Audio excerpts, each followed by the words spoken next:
Welcome to the GoHard podcast and our first episode of the Fell into Fortune series. Our guest today, Brendan Cosso, was a former Hollywood party animal whose lifestyle led him into a Brazil prison. With such an amazing story, he ended up on an episode of Locked Up Abroad. From that, he ended up going on to creating the CrossCore 180 and the World Calisthenics Organization, putting on some of the largest calisthenic events across the country. Tune in now to hear about his trials and tribulations, his mindset, and how he went from being a highly publicized drug smuggler to the leader in the world of calisthenics, here only on the GoHard podcast.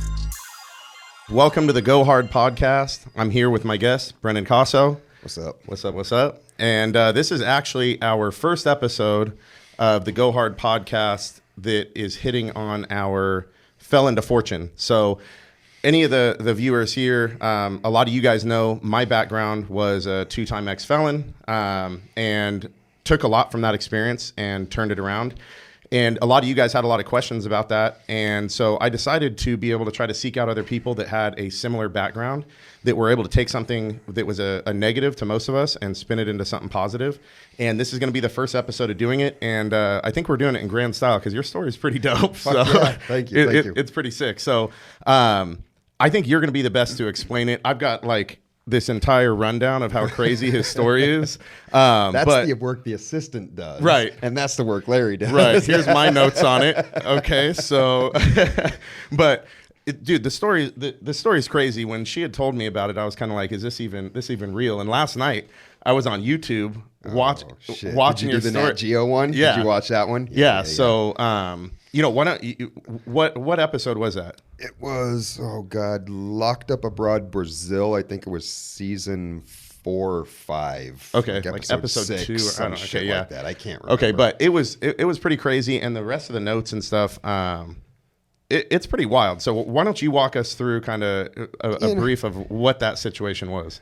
I mean, on the short story of it was, junior college, going to school, getting out of high school, promoting clubs, the Hollywood scene, right? Okay. Where it was like, that was the beginning of the like East Coast, West Coast. Hip hop was really growing. Dre had just met Snoop. And it was like, this was way back in the days. Like, I mean, talking like 90 to 93. When I got arrested, it was 93. So the club scene was a fun place to be. Oh, yeah. I mean, it was like the Century Club. You remember the movie Roxbury? Yeah.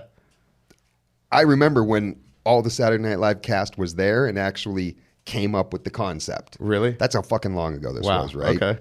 I mean, Baywatch days. I mean, bro. you're dating yourself, but either way, well, it's out there now. We can take it back. So, club promoter, and just got involved in always had kind of like the very, I would say, upper middle class, father and attorney, divorced house though, right? So like the divorce was as you sit back in jail and you got all time to really fucking think about life. Yeah. Thinking of reasons in this. So it's, divorced family, well-to-do, father's a lawyer, da-da-da-da. I just like, the youngest kid was my older brother, then it was me. And I just like crazy shit, right? I defied authority. It was one of those things where it just didn't mix with me. Yep. I liked hurting people though, in the way of like football. I really love football because man, you could feel just that, yeah. smack the shit out of people, not get in trouble, but then you get in trouble for not hitting them hard enough. Right. You know what I mean? So it was like, that was kind of the authority I would deal with, was like the coaching authority. Right. But teachers and I was going to say, what about school? So how did you like school? School was okay. I did not like it. I didn't dislike it. But if there was an opportunity to go drink peach schnapps at the movie theater on Friday right before lunch, I was rolling with that crew. Right. You know what I'm saying? I'm with you on that. To go see a movie and be like, all right, let's ditch 2 classes, go back and, Right. do homemaking while we're hammered. And then, it was just, I was always good at test. Studying, I didn't really like studying, but if I could just sit and absorb something, boom, it was on. But I like the wildlife better. It just interested me more, being just out doing what I wanted. And then, one thing leads to another. And you start doing stupider stuff, and next thing you know, you're the crazy one that everybody's calling like, "Yo, bro, let's go handle this business." And it's like, "Yo, okay, right." I got a lot of okays. A lot of okays. Not very many times that you had to weigh things out with a no. No, it was really, if there's money involved, I'm getting that money. Right. Plain and simple. There was no ego, and cash was king. And then it just turned into like, yo, we got a big opportunity. met this guy, and let's go to Brazil and let's do this. And So the guy that you went with, was it a group of friends or was so I someone you took met 3 that of my wanted buddies. you to go there? Yeah. So we had met a guy, obviously, so people know, and this is just the real shit. I've been on Nat Geo and told the story, but there's a lot of shit that I still can't say. Right. Pardon me. That's the real part of the story, right? Mm-hmm. The nightclub happened, but that was a little bit after the original meetings happened because these people I kind of knew prior, right? But I can't say who they were, what their nationality was, what anything. Right. True stories, and anybody that really goes out and does something like this and tells a real story, you're going to get fucking shot. Right. Probably just leave that vague. 20 years later, even, I still have the thought of like, bro, I'm not giving up people. Like, the story that you hear is the TV story. Right. Even the story that I tell now is almost true. Right. I'm not telling the whole fucking truth. Right. You're a wise man. Because I still got family. Right. You know what I mean? 20 years later, fools don't forget things if all of a sudden pops out. You got nothing to win at this point, only things to lose by giving it. And I ultimately was the dumbass that did it, that did the okay. So went to Brazil and got popped. Like, So the way... like 12 kilos of cocaine. Okay, so a solid amount. All right, more than one person's going to need for an afternoon. Right. All right, so the way that it was is you would go out there with a group of friends. You guys end up at the club. Whatever the whole backstory is, you guys end up with the stuff. And you guys end up hitting the airport. Mm-hmm. And they had these things mapped out. They probably, they saw you guys probably from a mile away. I'd done it before, right? Okay. So this wasn't really the first time. I didn't get popped on my first time. Okay. I've done it before. Okay. Which, when you're getting paid that kind of money, we'd get home and my buddies would pick me up and we'd go drop 10, 15 grand on Melrose. Yeah. Like, hey, I got a bunch of fucking cash. Let's go shopping. Right. Because we would be You're able to making 50, 60 grand or more a piece. Yeah, because those 12 kilos turned into 36. Right. Once they got to Hungary. Because we're getting pure shit for 5 grand a key. Right. It's worth 70 over there per key. And each one of those keys turns into 3 once cut. Right. So it's multiplication. For all of you kids that didn't do math, that equals a lot of money that a young man shouldn't have. Yeah. So I can't even think about, because it was literally, like say, we'd come home and I would be like, I'd buy, we'd go drop it off in Hungary. Then we'd take the train and do some shit, go up to Amsterdam to go sit in the cafe and smoke some weed and walk around, Amsterdam. But you could buy diamonds and you could buy little gold bullion. So I'd take, 2-3 grand, buy a little piece of gold, an ounce, pocket, take it home, save it. Mm-hmm. Ultimately, once I got arrested, everybody that, knew where I lived or that was part of the roommates, all my shit got stolen. Of course. And, he's gone forever, dude. Let's take all this shit. All of the friends. Yeah, exactly. Right. Those friends. But, at that point in time, I was like, take all the negative anyway. I don't give a fuck. Right. Well, the situation you ended up in, a little bit of gold bullion was probably the least of your worries. The least of the worries. So it's, went and was making some money, would come back and still hustle, do the life of the nightclubs, and then there was the final time where we went, and I think it had gotten that we were going so often, and plus there was an opportunity that I truly think that the dudes that I was connected with ended up, like telling the federal police, yo. To get their kickback to then be able for them to drop 100 Because they're probably keys. getting smashed by not catching you guys every time. So they're like, look, this is going to make you guys look good. We'll give up these kids. Right. We're only fucking 23. Yep. Going on 23 at the time, right? And give up these kids. You guys snatch 4 fucking Americans, right? That's going to be front page news. Yep. And then we'll toss a couple 100 kilos behind that. So it was a bigger process, I think. And did they make you an example? Was that one of those things where they really made it like, look what we did. Here's an example of these. Fuck yes. Which is always the way it goes south. In my situation, it was the same way. And if you're ever made an example, it's like, just know this is going to be a bumpy ride. Yeah, and we weren't made the example of, it was countrywide. It was on Jornal Nacional, Globo, all the big stations, 4 Americans caught with $2 million worth of cocaine type front page news. That never ends well. No. 6 months later, when we got transferred from one place to another, like they did another story, American drug traffickers transferred here. Like, Wow. so it wasn't So like, they were holding on to it. This was going to be something that... This was something that was precedent sending in Brazil, because it was only, one person would get caught here or there. You never have 4 young Americans. And it makes them look good. They ended up doing their job. We got these kids. We're stopping this problem, and you can't come here and do this. So, of course, when you become a publicity stunt, then it ends up being an issue. And you can't get out, right? So there's really no alternative if you're going to go the corrupt way and leave or break out, whatever, or escape. You're always going to have Interpol around you for the rest of your life. You can't travel to any country, nowhere. So I'd be stuck and confined in America, right? But then, if you don't go the corrupt way, you potentially could spend a lot of time in jail. Right. So they end up, they transferred you. You guys ended up, then you guys got sentenced. And what was your original sentence? They wanted to give us 25 years. Okay, so that was the, so you were thinking, I remember when my first one was like 9 years is what they proposed or whatever. And I remember walking out of the courthouse. I'll never forget the moment. Like, I could tell you exactly what everyone was wearing. It was the most vivid experience of like, I'm about to lose the best years of my life. And this is the amount you think of 9 years, especially at 23. I was like 20, and you're thinking that's half of my life that I know of it. Like, so for you at that time, what were you thinking? Was it like just don't think about it, or was it like really one of those things that hit you hard? It didn't. It was like, okay, what's going to happen at first, right? Because first we get there, we spend a couple days in an elevator. They didn't have jail cells, so we had to be in between 2 floors for a couple days in an elevator, which was super fucking interesting. So strapped with 12 kilos of cocaine. And they just kept you stored in an elevator? Yeah. Okay. So federal building, elevator, they would open it up, lift us up, give us water, and then drop us back down. And we still had all the drugs on us.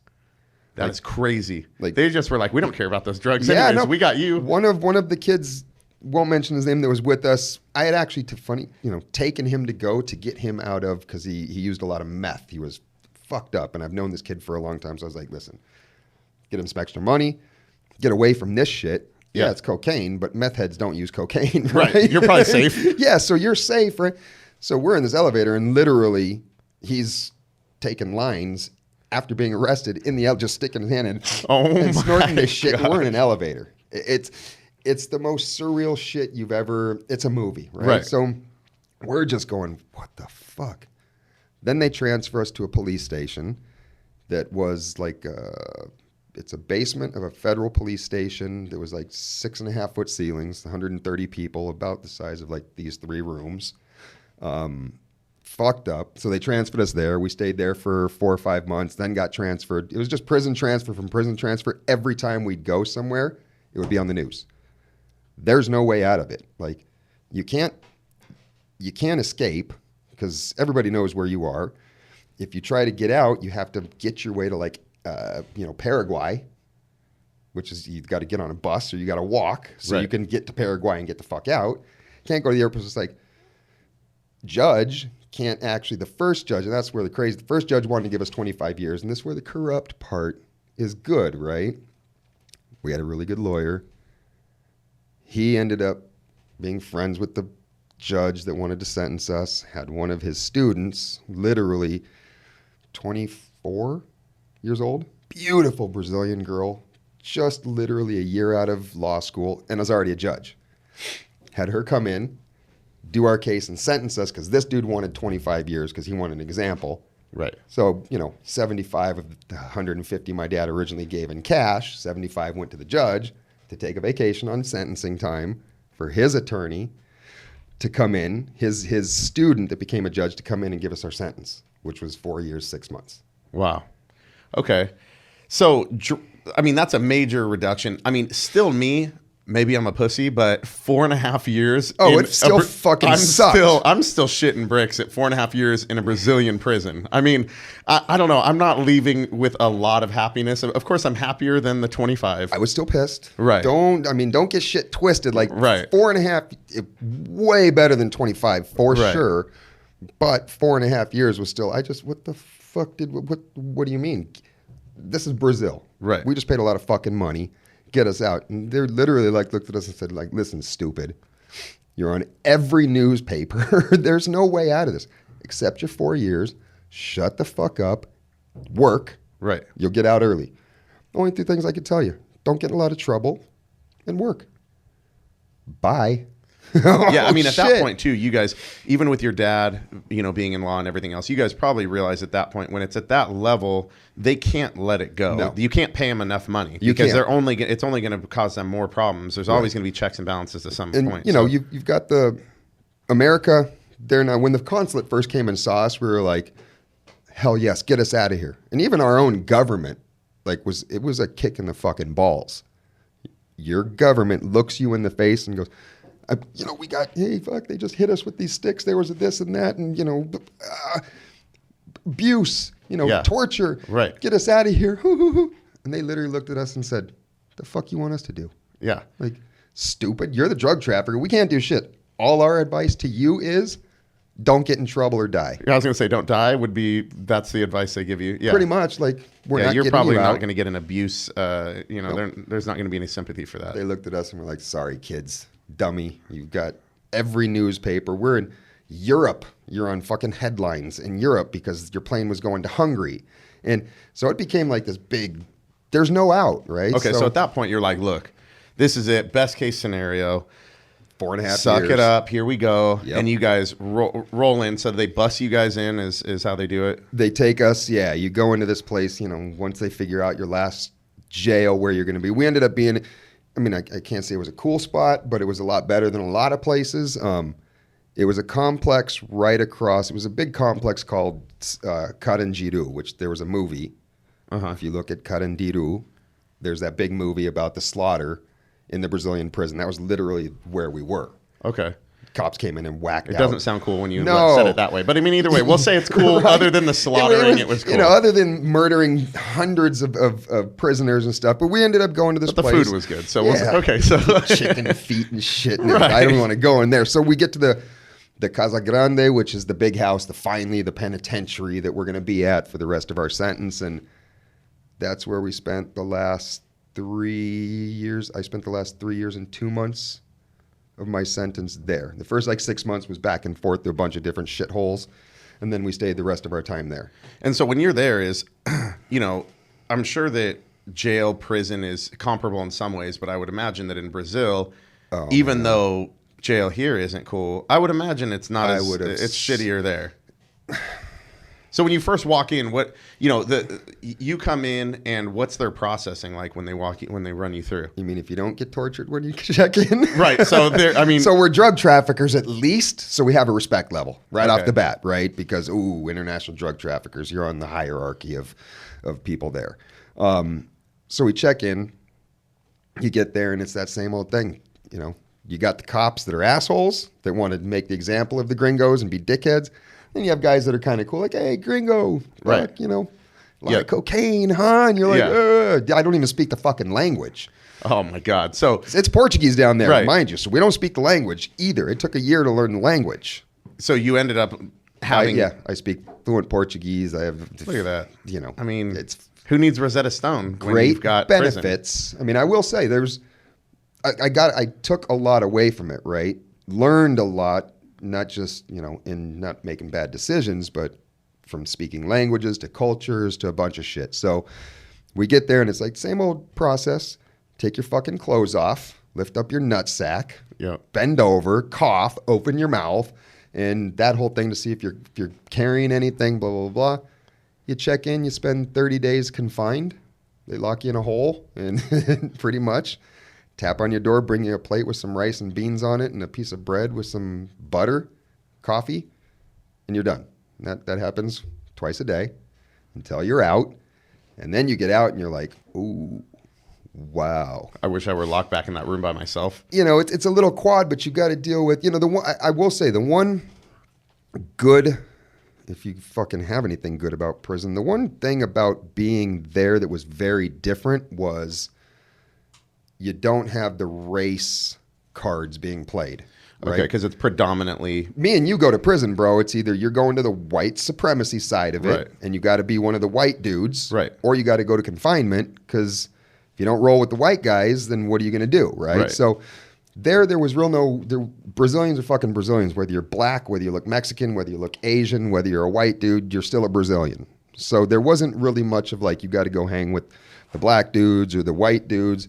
So are there still any sort of cliques, any sort of segregation of anything, or not really? Not really, because there's no real gangs. I mean, the segregation is this. You have thieves, petty criminals, people that steal small things, car thieves, da-da-da-da. Then you have the rapists and the dudes that, the cucarachas, the cockroaches of the world that hurt women, rape, or da-da-da-da, with things with children. Then you have the justiceros, which are the guys that are hired to go kill people. Okay. Right. They probably have a little bit of rep. So now we're gaining the clout. And then you have the dudes that are just mass murderers. Then you have the cops that kill people that are hired to kill people. So it's, there's a whole, I was in jail with the dude that killed over 1,000 people. Okay. So he probably got a lot of extra bread. He pushed motherfuckers out of airplanes during the military era. Okay. In Brazil. So people probably gave up their mattress to him and stuff. He had some clout. Right. So, yeah, I mean, obviously the difference from, like you said, from here was you walk in and they're like, hey, you're going to be a Wood, you're going to be this, and they break you up into those kind of things. And I think that's where a lot of extra issues come from. But I would also have a feeling that there's other downsides to a Brazilian prison that you don't have here. Like toilets that actually don't have giant rats that climb out of them at night. There we go. Okay. Holes in the ground to go to the bathroom.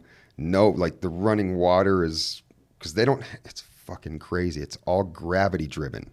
So it's like a hose that just falls out. It's a big ass tank, literally, that fills up with water, and you turn no shower heads or nothing. It's just a tube comes out of the thing. We had to use you get like a water bottle. Yeah. And you'd stick it over the tube and poke holes in the bottom to like make a shower head type of thing. That is crazy. And if there was no water. You didn't get a shower? Oh no, there'd be times where like 3-4 days where there just would be no water, and we'd have a bucket of water that we'd save to use to, drain, put your shit and piss down the toilet, and to just cup yourself off just to wash a little bit. Wow. Yeah, it was okay. So there's a few other downsides to that. A lot of downsides, disgusting. You got to worry about a lot of disease and all kinds of crazy shit like that. The food absolutely sucked, but the positive sides, you could have people come in every week, and you couldn't buy commissary like you do here, but people could bring stuff to you on the weekend or once a week. You could bring in grocery stuff like, a little bit of grapes or some chocolate or just things to kind of get you by. Okay. Which was cool, but yeah, I mean, I would have loved to be here only because it's like a modern jail. Right. These weren't modern jails. I mean, right. Yeah, that's what I picture is it's pretty disgusting. Like a rundown, the block walls ready to fall apart. And like this, you scrape it and like just the paint and shit comes off. Yeah. And it's just powder. Yeah. So, I mean, it was obviously pretty rough in that sense. So the experience when you went through, you end up getting out. How was that process? By the time you got out? I mean, it took me a good 3 or 4 months of processing, like, holy shit, I'm getting out in a few months. Because it was some pretty crazy stuff. I mean, I had been out of the prison. The guys that I went to jail with never left the prison, aside from when we go to court or something like that. I left the prison 3 times, twice to go to the hospital because of my back, which one of them's a funny-ass fucking story. So I literally got to go outside and kind of see something. I went and stopped in another prison before the jail, spent like 12 hours on handcuffed to like a steel, gurney in a hallway. That was a fun vacation. You got out. That literally like, oh, we're going to take you to the hospital. Okay, so I went to the worst part where all the people were actually murdered. It was Cosso Detenção, which is the detention center, to the hospital there that would take care of, the prisoners. So and mind you, there's fucking dried blood on these like stainless steel gurneys. Probably haven't been cleaned for 30 years, and I'm handcuffed to this fucking thing. By that point, you're probably used to it anyway. Oh, yeah, and I'm just sitting there going, I have my back, because we're playing basketball. My sciatica was fucking pain, and I couldn't get up. So now I'm laying on this bed, this blood, and I'm trying not to touch it, and I'm looking over, and this dude's literally dying next to me. Is just sat up against a wall, and you just like see him, and then literally I just watch the dude slowly die. Like, really? In 11 hours, watch him go from alive and fucked up to just fell over. And probably nobody helped him the entire time? Yeah, stayed there, and then they picked him up, put him on a thing, and fucking wheeled him off. So the story was, this was 8 or 9 months after I got arrested. Before I got arrested, my stupid-ass girl I was dating at the time convinced me to get a belly button ring. Okay. Right? Okay. So I have this We're going to just leave that there. So let's just fucking leave that where it is. So I have this belly button ring in, and I can't get this fucking thing out. And I don't know how, because you have to have that little tool thing. Yeah. So I'm trying to hide this shit because I don't even know why I have a belly button ring as a fucking dude, right? The one things you do for your girl, Right. like, oh, get it too. I'll get it. It's like, yeah, fuck, okay. Right. So I'm trying to hide this thing in prison, right? And then they take me to the hospital, and then we're going to x-ray your back and make sure that everything's okay. So they lay me over, and I'm on my stomach and then on my side, and they're x-raying, and 4 or 5 hours later, the fucking people just all fucked up next to me, just bleeding. You know, like the emergency ward there is like, unless your like carotid artery is sliced and you're squirting blood, They just lay you in a hallway. just sit there for a little while, and you know, if your leg's broken and exposed fracture, whatever, just deal with it. So I'm sitting there looking at all this shit, and the doctor comes back and goes, "We have to immediately take you to surgery." And mind you, I'm 8 months in and understanding a little Portuguese. Mm-hmm. What the fuck you mean surgery? Like, no. No, yes, we have to go now. It looks like, were you ever stabbed? And I'm like, I mean, I got stabbed like when I was like 14, just a little cut. But no, like I've never been, well, there's a piece of something is lodged in your spine, and we want to go in and look at it and see if we can get it out. And I'm looking over and I'm like, can I see the x-rays? And this is, trust me, I've only seen like my broken arm x-rays. Right. The doctor shows you. He puts these fucking things up on the little thing, and I look and I'm like, Doc, I lifted up my shirt and I showed him it's a belly button ring. This dude was going to cut you open because Bro. the x-ray showed it from the other side? Oh my gosh. So it looks like I have something lodged right into my spine, you know, this dark thing. And they were like, oh, wow. Like, you saved yourself on that one, because we were about to drug your ass and just take you in and start surgery. So then they came in, you know, they fucking cut it off and stuff. But it was like, dude, that would have been great. You come back like, okay, well now I'm paralyzed on top of it. Right? You surgery for so you're starting to look at like, wow, do these people really want to help you in the hospital if you're a criminal type of thing? Or are they really studying? So, you know, that story is like one that I'll tell for fucking ever. Oh, that's amazing. Like, and they just wow. skimmed by that real quick. Either they don't really care, or maybe that's just how that happens in that hospital. But I'm a criminal. Right. And end of story. Right. We'll cut that open, and if there's metal in there, great. If not, and it was a belly button ring, we'll all laugh about it. If we discover after the fact that it was a belly button ring and we paralyzed, fuck it, you're a criminal. That'll be an entertaining story over the doctor's dinner table. So, so you know, that, and I do prefer, I would say I'm glad that it happened there and not here, because I don't have a record here. You know, I'm on Interpol, but I don't actually have a felony here, which was huge. Right. It was one of the big things that, you know, my father being an attorney, I was like, fuck, dude. Like, I think that was one of the biggest things to my entrepreneurship, is not worrying about, I think I went into it like, fuck, who's going to hire me? Right. Like, I got to say that I'm an international drug trafficker. In America, you know what that does. Pretty much anywhere around the world. You're an ex-felon, you're fucked. Right. That was the question that I was going to have. I mean, I have 2 points. The first one that I think is pretty interesting is even just you talking about the money early on is a big thing that I always say is, you know, I'll get parents that'll hit me up and say, hey, you know, I want to be able to do all these things so I can get my kid this BMW and do all these things. And I always tell them that I think that one of the greatest gifts that I had was not getting handed anything. Mm-hmm. And I think that sometimes it can really drive you into trouble when you are handed something. Mm-hmm. And it seems like in your situation, that ended up kind of being the issue, like you said, is because it was so easy. You'd already done it several times. Right. When you get 60 grand for doing almost nothing, it really throws you out of perspective of like, I'm going to go do that, which is going to take me 5 years and be really, really hard. Or I'm going to go do that and it's going to take me 20 minutes. I'm going to party with some models in Brazil, and then I'm going to come back with 60 grand. It just is and 3 weeks later, you don't have 60 anymore. And then you go back. You have a lot of really cool fucking clothes and shoes, and everybody else does. Right. And what's your mind going to do at that point? Go, oh, well, now I'm going to go work really hard, or maybe I'll do it one more time. And I think that's an amazing, you know, I think that that's a really important lesson for people to be able to take from that, is like, whether it's you trying to buy your kid the nicest car or you trying to go out to find that fast cash, is it just never leads to anything good. It leads to the next problem until it never ends. It never until fucking you can't ends. fix it anymore. Right. And I think that's the trap that a lot of people get into. Because, I mean, you know, the one thing that it's such a weird story, because I was raised in an upper middle class. My dad never gave a shit. Like, ride your bike. Right. For $2 a week, you're going to go ride your bike 3 miles with your brother. You're going to garden my office, pull all the weeds through the parking lot. and you're going to get paid $2 or Right. $2.50 that bought us gum for the Sunday, right? Which sounds like it built you a hustler's mentality until you reached that problem, because it seems like you were out doing this, doing that. Until I reached promoting. the authority stage. Well, the authority and the quick cash. Right. The combination of I don't want to listen to you, Right. but also I don't have to because I can go over here and I can make 60 grand in a weekend. He taught me the hustle Right. and to grind, and you got to work. But then again, like you can go get 60, 50, 60 grand, go out and have a lot of fun. And that's easy. Right. And that's what I think. In a week. I think it's obviously your story is very clear. Like it's an awesome off TV story of the easy Right. money kind of thing. But it comes in many forms. Mine was, I would get people that would hit me up with multi-level marketing. Go, dude, you have all these gyms. You could do this and make so much money. Right. And I'm like, for today. But I don't believe in that product. And I know that it's not going to be long. And so I know this is the wrong way. So it's still all of us. That hustler mentality is needed. And it's going to get you to a certain point where eventually you're going to get that easy money handed to you at that opportunity. And you have to be able to say no, because like in your case, you had what it took to be successful, because we'll continue with the story and you are now. You didn't need that fast cash, but that fast cash it's so hard to stop once you're like, I'm going to go start digging that hole and doing construction tomorrow as a 20-year-old kid, or I'm going to go do this. And it still resonates today. Like, when I got back, the worry was all my family was like, am I going to have some like post-traumatic stress syndrome? Am I going to be crazy? Who is this dude that's going to, who's the dude that's actually going to come back?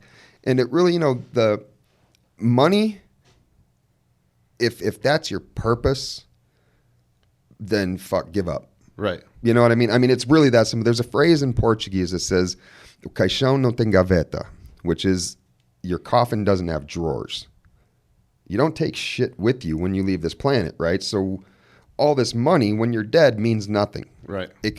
Is that more important to leave your family, or is it more important to leave a legacy? Right. And if you're leaving a good legacy, it usually means hard work, and the consequence of that hard work is success. Right.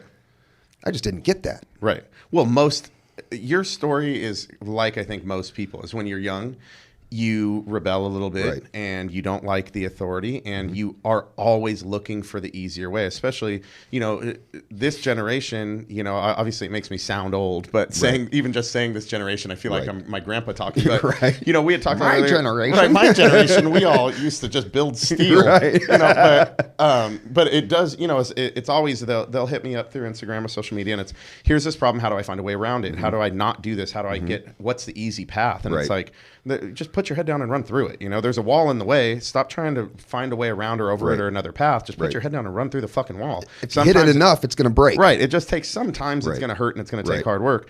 But I think that we, as a kid, you always have that instinct to just want to try to find the easy way. And you have to be able to have, hopefully, stories like this and other influences that say, look, it's only those instincts that you have to hustle. Keep doing that and stop with the easy way, because it's only going to lead to some bullshit later that's going to create a bigger problem. Because I'm sure you'd trade that couple $100,000 that you made, or however much you made over that period of time, which we won't say, but however much you made, you'd probably trade that for the years that you lost being there. And I got out, trust me, when I got back, I was like, yo, homie, you ready? Really? Oh, God. And there was many times that I was like, shit, I can just make one phone call. Yep. I can go scrape up 10, 15 grand because I really need it. Yep. I've got a kid on the way. And this is many years after, during my struggles of creating CrossCore and selling the company and losing everything because of that, and then starting WC. But there's been times where, I've been like, fuck, I can't pay the bills. Like, holy shit, I've got the rent due.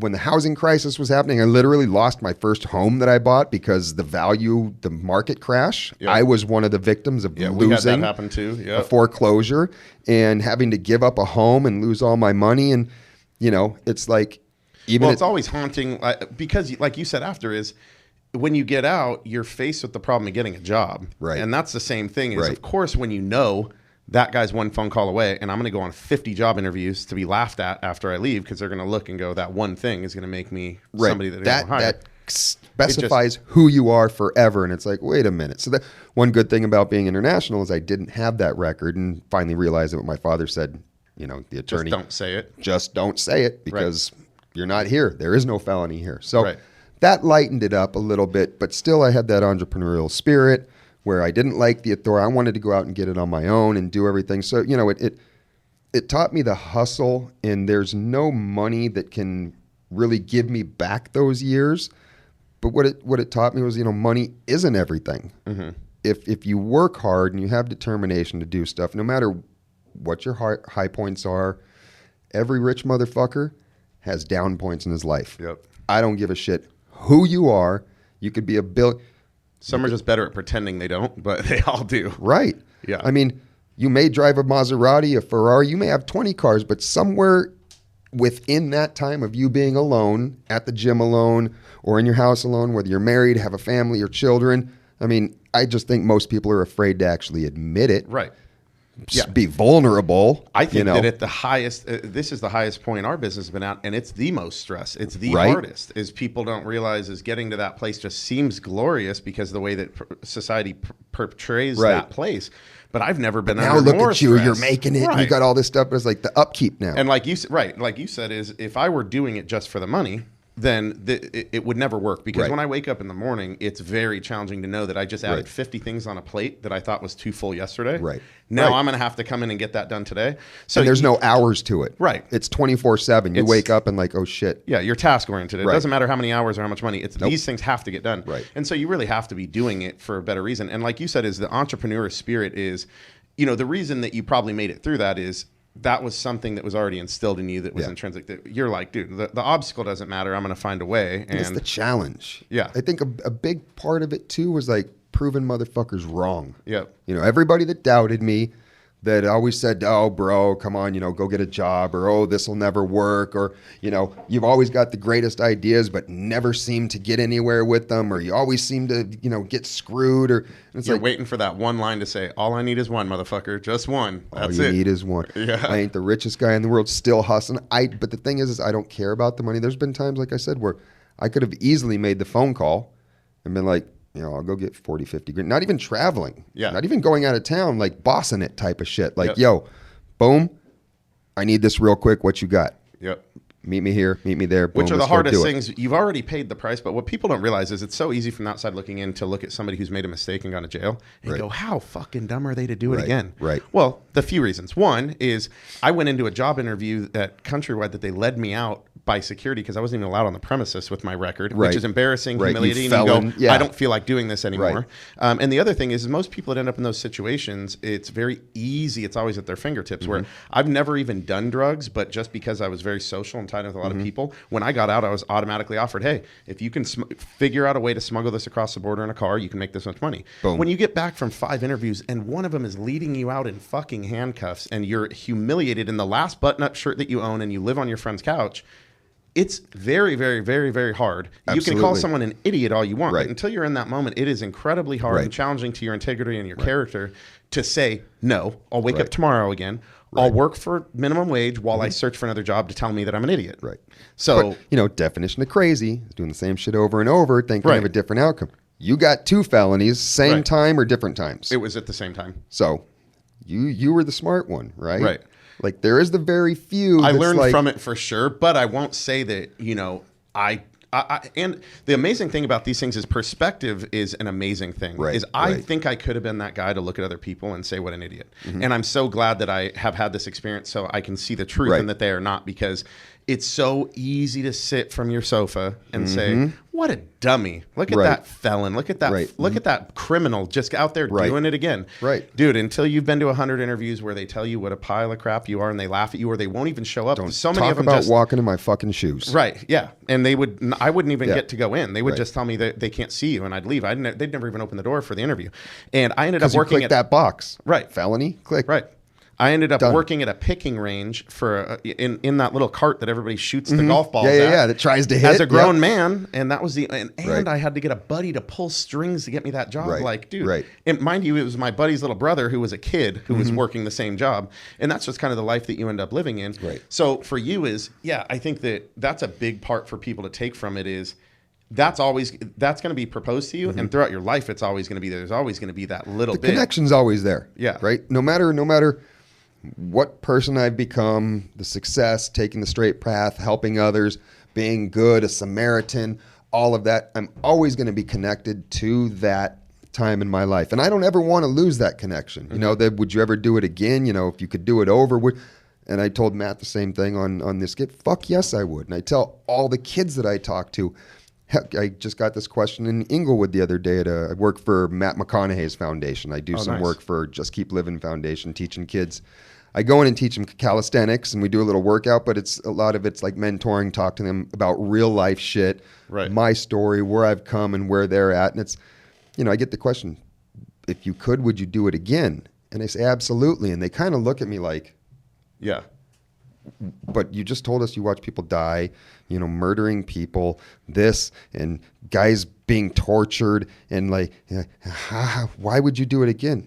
I wouldn't be who I was today. I wouldn't have the friends I have today. I wouldn't be on this podcast here for a day. Everything culminates into why, in $1 billion would not get me to go back to fucking jail. Right. Right? I'm not saying like, all right, I'll go do it again. Yeah. I wouldn't do it again today. Right. I wouldn't do it again today, but I wouldn't change going through that because, man, I speak Portuguese. I understand Spanish. I understand Italian. I understand a little bit of French. I've traveled the world. I've learned a culture, whether it was a culture of in prison, but I also learned a lot about the Brazilian culture, the Brazilian people, their resilience, what they've gone through. And probably built a lot of your own resilience. Oh, absolutely. It took me a solid year, I think. First, you love God when you get arrested. Oh yeah. Oh God, oh God, please get me out of here type shit. Like you get real biblical right when you get arrested, and then you start to really sit and figure out. Listen, God doesn't make the freaking decisions. God ain't the judge. God has nothing to do with me getting out of here, right? So I didn't take the path of religion. I took the path of inner focus. I read a lot of books, was mostly into the Buddhist way of life, just Zen and being good to others and not really looking, because I read the Bible, book cover to cover twice, read a good majority of the Quran, because there was nothing you could do except read, right? That was my escape, was reading and doing body weight stuff, push-ups and shit like that. So, you start to read and you start to be able to reflect. And it took me a year to be like, fuck, life sucks. Right. But what are the reasons that I went? Why did I do this? How did I get to this place in my life? Where am I going to go from here? And it was just literally sitting back and looking in the mirror and diving into your own soul. Right. Nobody else is to fucking blame. Right. Which you wouldn't have ever done had you not been in that place. So like you said, I always tell people, I'm not, I don't consider myself to be real cheesy in those ways of like, look, what goes around comes around and life's going to blossom, whatever it's going to be. But I'm very realistic about things, and I do analyze things. I'm very analytical. And I had the same experience was I was forced to sit and think about a lot of things, which was very challenging. And for somebody that doesn't just go in there and say, fuck it, and I'm going to go play some cards, it's very challenging to go through that and be in your head and in yourself all the time. But it's a time that you would never do that otherwise. You'd be out fucking around doing something else, and you're never going to become. Would you have your gyms, bro? No. If you didn't go through this shit in life? Well, what had happened is like you said, it circles all around. It made me not only become a better person and a stronger and more resilient person, because that was a very trying time for me, and it made me a lot stronger and tougher and put things into perspective. Somebody says I had a bad day, and you're like, well, come on, bro. Again, like I said, perspective is a huge thing. So it changed my perspective, my resiliency. It changed me as a person in a very good way. And it also, like you said, it made me go, I'm never fucking coming back here. There are some people that go to jail, go to prison, and they don't care. It's a lifestyle. They don't care. And that's something to be said about however they choose to live their life. All I can speak on is mine. And in my situation it was torture, and it was terrible. And again, that may make me look soft, but every day sucked. It smelled terrible. The food was terrible. I ended up in a crazy prison fight that was like off of TV. Every part of it was shit. But coming out of it I was forced to say, okay, I've been doing something for money and I've been successful at it, but it's been suppressing my passion. And now I'm actually forced to go do something in that field because I can't go get a job anywhere else. And where I landed was where I wanted to be anyways, but I couldn't find a way to make money. And then the entrepreneur spirit comes in and it forced me to create my own business. But again, it all happens for a reason. So that's where a lot of the people here that are watching this that are ex-felons is like, you have the opportunity to make it a lifestyle. You have the opportunity to cry about it, or you have the opportunity to take that time, make it the best you can, and learn from that experience the positive things, because there's a lot of things that can be positive to take from it and then roll it out into something And no matter good. the background, right? Like I don't, pardon me, I don't give a shit if you live in the ghettoest of ghetto hoods and there's zero opportunity. Right. As a human being, an individual, our innate ability is to make decisions. Right. You're either going to make a shitty decision, run with the gang, wherever it is, and whether it's in the inner cities, whether you're an upper class person, whatever your scenario is, there's no fucking excuse. Right. I almost feel mine not having money, I think, was a benefit because it made me resourceful. Dude, when I think of all the things that I had to create out of nothing. I mean, before there was TRX, I was making, suspension trainers out of tie downs and shit and using PVC pipe for handles. Exactly. Things like that other people would just be like, well, I don't have money to buy this. So I think that everybody can look, again, you can look at it as I don't have money, or you can look at it as look at all the things that I've created to be more resourceful that I can apply to something. You always have that opportunity to look at it one way or the other. Right. And so I think that for those people and the people that I see in jail or in prison, they become more resourceful because in there you have to have better inner social skills. You have to be able to read people. You have to be able to learn people. Your street smarts, ability to negotiate, sell. You're selling yourself every day. Constantly. Not to get your ass whooped, to get an extra piece of bread. Right. There's a lot of things that people look at and just go, I was in jail, but dude, you took a lot away from that you could apply. You just got to figure out where to apply it. It's, you can either make it a good college, right, or you can make it a college because you learn to be a better criminal in jail. I'll give you that. Right. I mean, you don't go in going, peaches and sour whipped cream or whatever and come out the same way. You come out going, oh shit! This guy told me how to do this and showed me how to do that. I learned how to cut through steel fucking bars with a Gillette.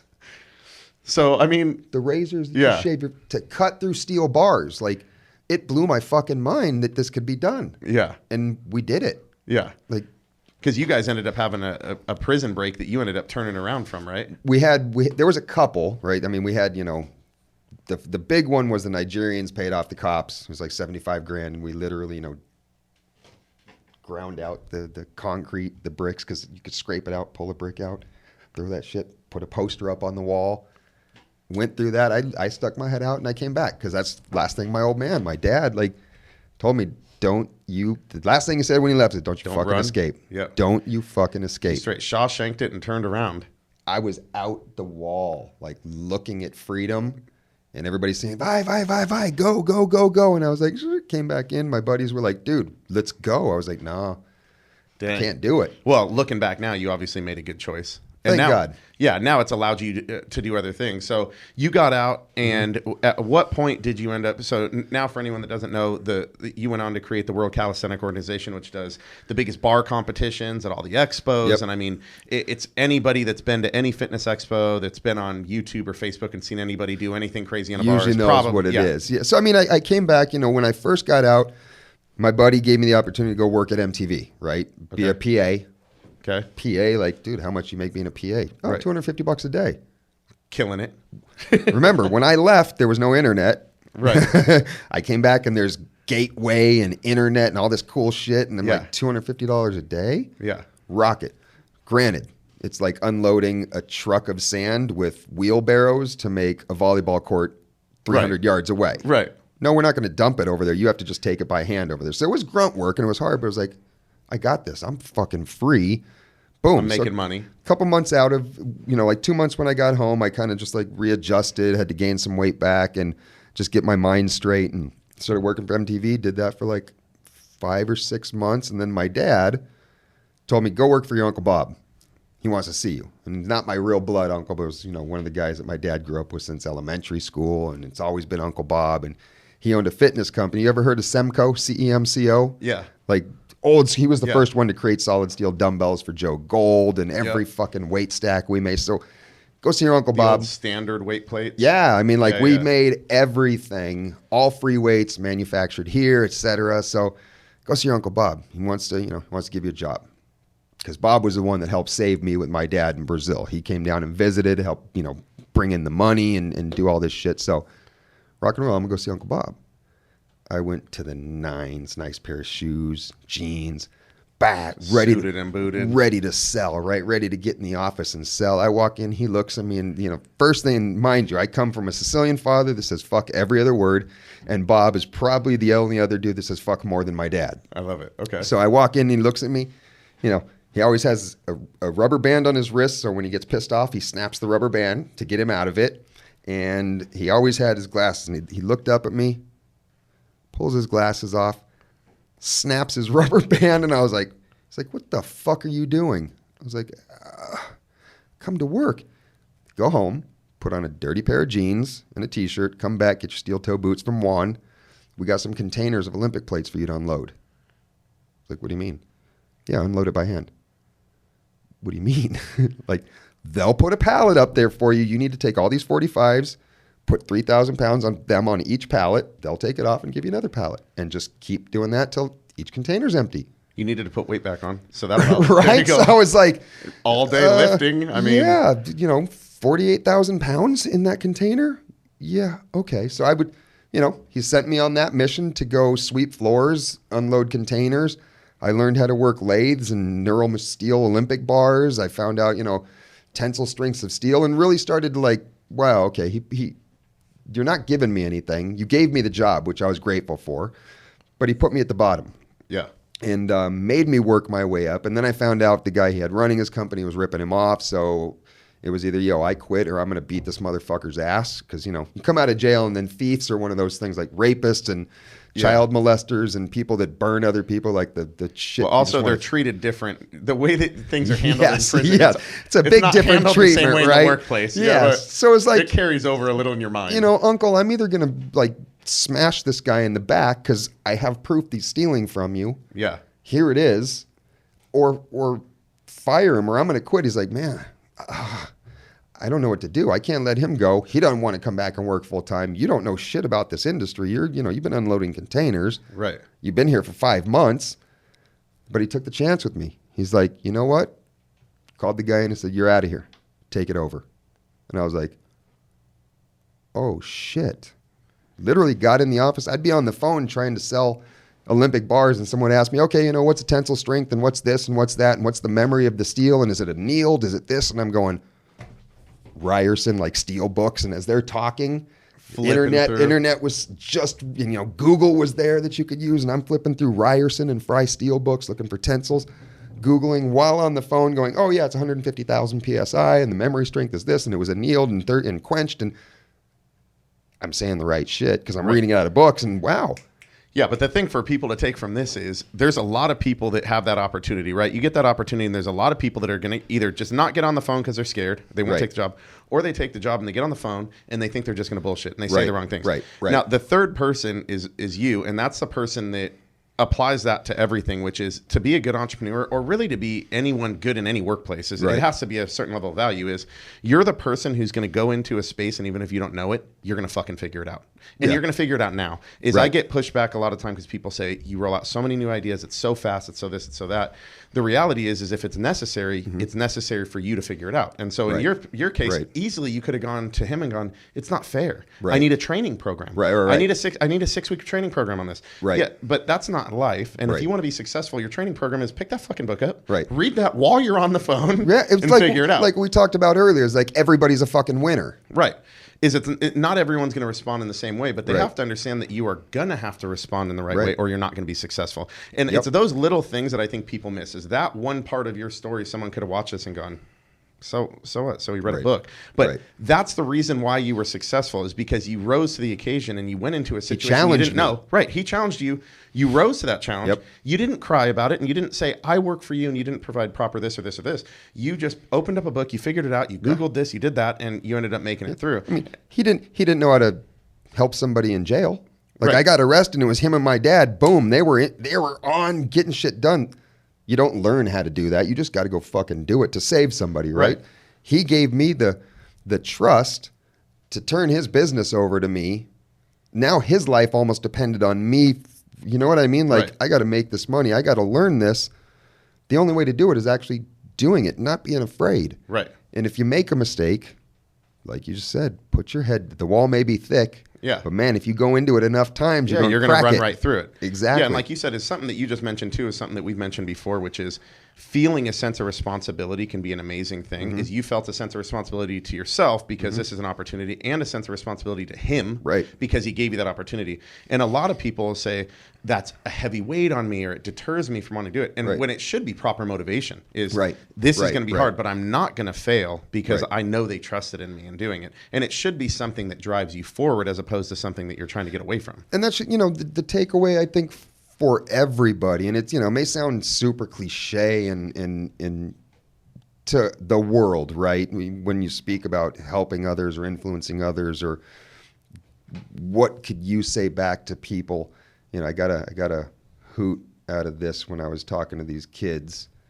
I think you were with me, Jarvis. We were at Port of Los Angeles High School, and like the one takeaway that after everything was said and done, and going deep into stories, and the one thing that I literally told them was, if I leave you with anything, after telling you all this, and I'm not telling you who to be, I don't know your life, I'm telling you what I'm about, all I can say is, don't fuck it up.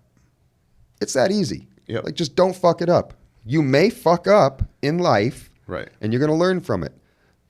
But if without being super explanatory of, you know, little Johnny, you have to do this, or Blum, and follow this path, it's so easy. Yeah. Like, just don't fuck it up. Yeah. Right? It's solid advice, and pretty to the point for sure. You can't, if you're in your business, when you're starting your gyms, or when you were starting your training in the park, and then you had the opportunity to open your first brick and mortar. Yeah. What was the biggest fear that you had? Don't fuck it up. Man, don't fuck this up. Right. And it's still the fear now. It's just the fear is bigger because you got more people, again, more responsibility, more to depend on you. Right.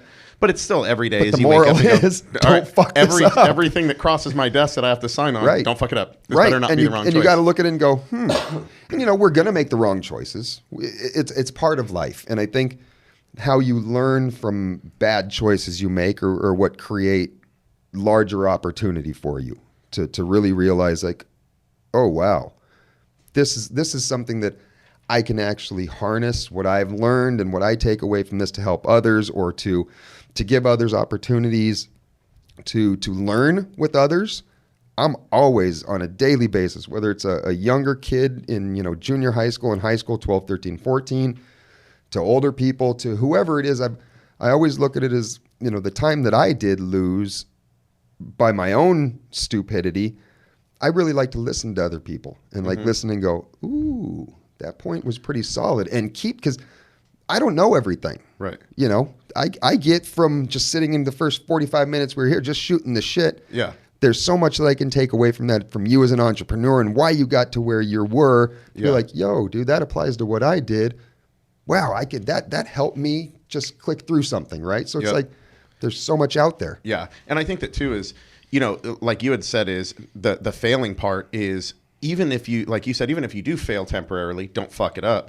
And the failing part is something that I tell people, you have to be trying to avoid failure is the fatal flaw. Right, Go out and don't be afraid to fail, be willing to fail. Right. Because you and I wouldn't be here with the perspective we have, the knowledge we have, the resiliency, the willpower, the work ethic, if we hadn't failed. And even not just for me in those aspects, was business-wise. I didn't go to the Morton School of Business. I don't know. I didn't know shit about business. Every single thing that I learned was because I did it wrong at least once. Absolutely. So I did it wrong and went, I'll tell you for a fact, one thing, that's not how you do it. That's never going to happen again. Yeah. And so this is going to be a new approach. And so those are things that people just have to be able to take from it, is whether it's a felony, you know, or it's a business that closed, is there's so many positive things to take from it, because that's not just a failure. That's an experience that you can learn from, that only you could learn from in that way. Some of your biggest successes are driven by your biggest failures. Yeah. The best lessons learned, the best motivations. You know, when you go out and you smash that home run because of pure fucking talent, right? You get on that team just because you have pure athletic talent. And then you strike out, or you start to get older, or you think that your talent can keep you going through it all when it actually can't. And then you take a downward spiral because you can no longer depend on just your talent. It actually takes practice too. Right. And you don't have any of those skills built because you didn't have to develop them. There wasn't any failure that drove you to go out and start practicing. The real world hits you. Yeah. Right? And there is no amount of talent or smarts that drives you all the way. It'll get you somewhere. And the younger kids that watch this will say, well, I know this one guy and his parents gave him everything and he did start this business, he did that. I'll tell you this.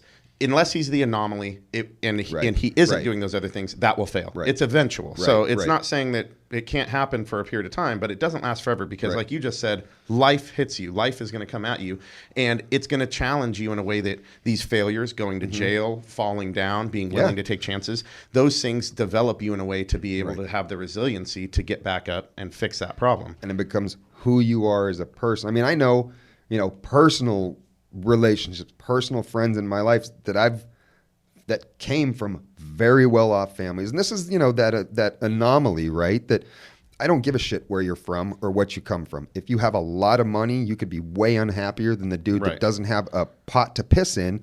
I have a buddy that literally, family owns huge car dealerships. I just remember, Brad was always the dude that was like, had it all. Money, had it all. Girls, college, we're all buddies. And, all of a sudden, you get this call that, wow, he killed himself. Yep. It's like, wait a minute. Brad makes, he works at the dealership where his parents. He makes a couple $100,000 a year. He's married, has good-looking kids. He had a little gambling issue and liked to drink. Right. That's where you never fucking know, right? What's in somebody's deepest, darkest places. And it doesn't matter what you actually have, because he had everything. Still decided to go to the roof of his fucking building with his whole family on the ground floor, call his brother while on the phone, blow his fucking head off. And he had everything.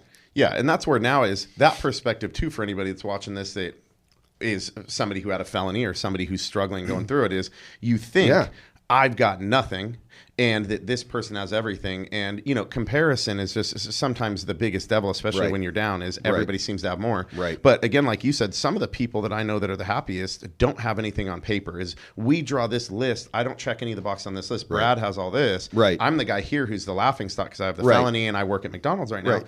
The reality is I know people that are so fucking happy that work at minimum wage, mid-level job because they love themselves. Right, they're just happy. Right, happiness is a choice, which again sounds very cheesy and like a bumper sticker. Yeah. But it really is. The more I've gone through this, is coming from nothing, wearing my mom's shoes to school and shit, and now having more than I ever thought that I could have. Right. Is I went from that poor perspective of you have to check the boxes, and you have to have the money, and you have to have the house, and you have to do these things, and by a certain age, and you start to realize those confines actually make you less happy, and they don't mean shit. Right. And then you start to see this guy, and you go, man, you make $40,000 a year and you live in an apartment and you do this, you are always fucking happy, and you go on this one vacation a year and you hang out with your friends on the weekend. Yeah. That's what and makes all you do happy. Is complain. If you're the dude that's always like, fuck, my life is so hard. Right. There's always that guy that chooses that, and then there's this guy. And so you realize I've got friends that do very well that are very happy, and friends that don't do well that are happy. But you just look at it and just go, it's really them understanding themselves. Right. They figure out what does make me happy and they go do it. And it doesn't necessarily have to be the things that a lot of the time we paint that picture of. Right. And that's where hopefully the podcast gets that across. Like even with your story, is if somebody were to hear your story and go, fuck, man, you were in that situation. Like, oh man, your life's gonna be grim and it's gonna be terrible. Right. Is we all have lows, and it doesn't matter where you are. You can always climb back out, and as long as you know what's gonna go make you happy, go fucking do it. And none of these obstacles have to hold you back from it. And I think the biggest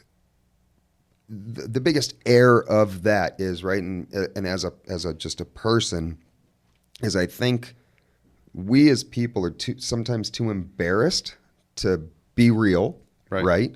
To actually talk with people. Right. Social media is what it is, and you're never beautiful enough, or you're never this, or you're never that, or somebody's always better than you. But I think the biggest problem that we have as a society is we've made it, if you don't drive the Beamer, if you don't have this, you're somewhat of the loser, and then that brings you down to being depressed, and all you're thinking about, I don't have this, but he has that, and then those people look down at you because you don't have enough, when it's really, you have to be first and foremost real with yourself. Yep. Number one, if you don't like yourself, you're never going to achieve anything. And if you don't, you have to figure out what makes you like yourself, and not what makes your parents like you, what makes other people like you. Because a lot of the time, that's what we determine is mom says this makes me better, or dad says this will make me successful. And I hate to say it like this. I mean, even when it comes to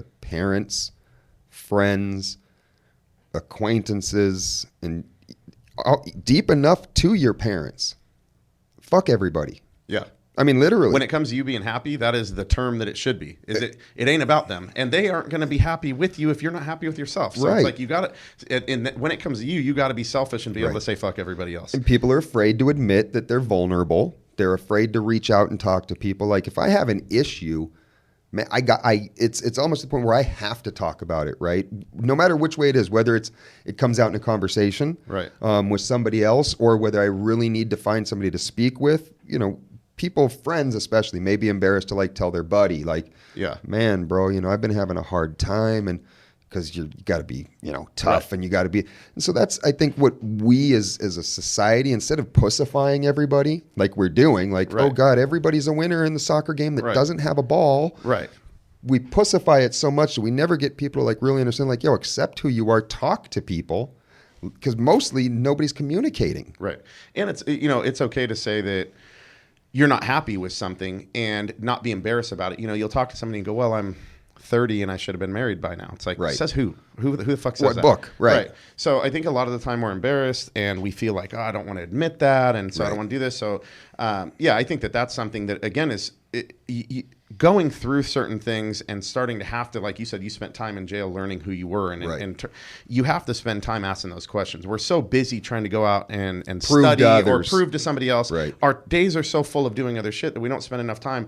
I get so many people that'll hit me up and they'll say, this is what I want. You know, I work so hard. I really want a car like yours, you know, or whatever. And I'll say, why? And they'll say, because it's dope. And I'm like, okay, so why is it dope? Like, what does it mean to you? Right, and I'm like, right. do you understand like the work that goes into it? And like this didn't come easy. And even at this point, even though I do well, it still takes a lot of work to be able to purchase those kind of things. Mm-hmm. And so I let them know this is what it means to me. Every morning or every night I went to sleep looking at that poster as a kid. This is a childhood dream that came out. And I Right. paint this picture to them Right. of what it truly means to me more than a car. And they're kind of like, well, it's not that to me. And I'm like, well, then ask yourself, why does it make you Right. happy? If it makes you happy pulling up to impress your friends, that's going to be short-lived. Right. And within a month, they're going to move on to being impressed by somebody else Right. who has a faster car, no matter what it is. And Right. now you've worked really hard to do this thing that doesn't bring you any joy anymore. So, but we don't take 5 minutes to think about it. Right. Exactly. Why do I want that? Do I want it because you have it? Because society says it's super cool, or Yep. because this guy on Instagram that has more Yeah. followers has 5 Yeah. of them. You know, it's okay to want stuff that's nice, but it should mean something to you. Right. And otherwise, if you just have it, you have it. But if it's an actual goal and it's something you're working towards, it has to be something to bring you Right. value, and it has Make to it be something- achievable. Right. Your dream was to have, what's her name? The car. Eleanor? Eleanor, Yeah, right? yeah. To have Ellen. Now you got Eleanor. Right. But that was something that you looked at as a kid and were like, I'm going to hustle after because I like that car. Right. Not because Johnny's got the car, but you're like, fuck, that's the car I want. Yeah, I mean, we look at it in like each one of the funny thing when I'll talk to somebody is from the outside looking in, I sometimes get a negative perception where people will start to put me in a box and they'll go, oh, the guy that has the cars that does this. And when they'll talk to me, they're like, this dude had a fucking 15-minute story about why he loves that car so much. And so how many years did it take you to buy that fucking car? Oh, yeah. I mean, dude, forever. I worked for 11 years, 10 years. Right. Almost 11, 12 years Right. to buy one car that was your dream. Right. And I tell them, too, is the story behind it is my sister and I, when we were younger, we didn't have cable. We didn't have cable TV. And we just had a VHS machine. And mind you, there were DVDs. And that was at the one point. movie you had? Well, yeah, we had like Ace Ventura, Pet Detective. We had Dumb and Dumber. And then as time went on, we ended up getting Gone in 60 Seconds. So mind you, by that point, it was DVD. Right. But we still had the VHS. So we ended up watching that movie over and over and over and over. And her and I both, even her more than me, would say, if we could ever see it one day, sit in it. Right. And it builds this dream. And when I was young, they'd say that's ADD. Don't be a daydreamer. That was one of my biggest assets. Right. I would dream so hard about how it would feel to be in there and the pride that I'd have Right. of working for it and Right. taking my sister on a drive for it, taking my dad. Is those things build value in you, and it's no longer instills that right. ethic of work. Yeah, it's not a car Yeah. sitting in your driveway. It's a Right. dream, and it's these things that Exactly. you've pictured and the value that it brings. So, I think that there's a lot of people that just go, well, this is a goal because my mom said it or society said it. Right. And like you said, I think that it does have to be something that brings value, something. And people don't usually, because of the ease of social media, people usually only see the outcome of that picture.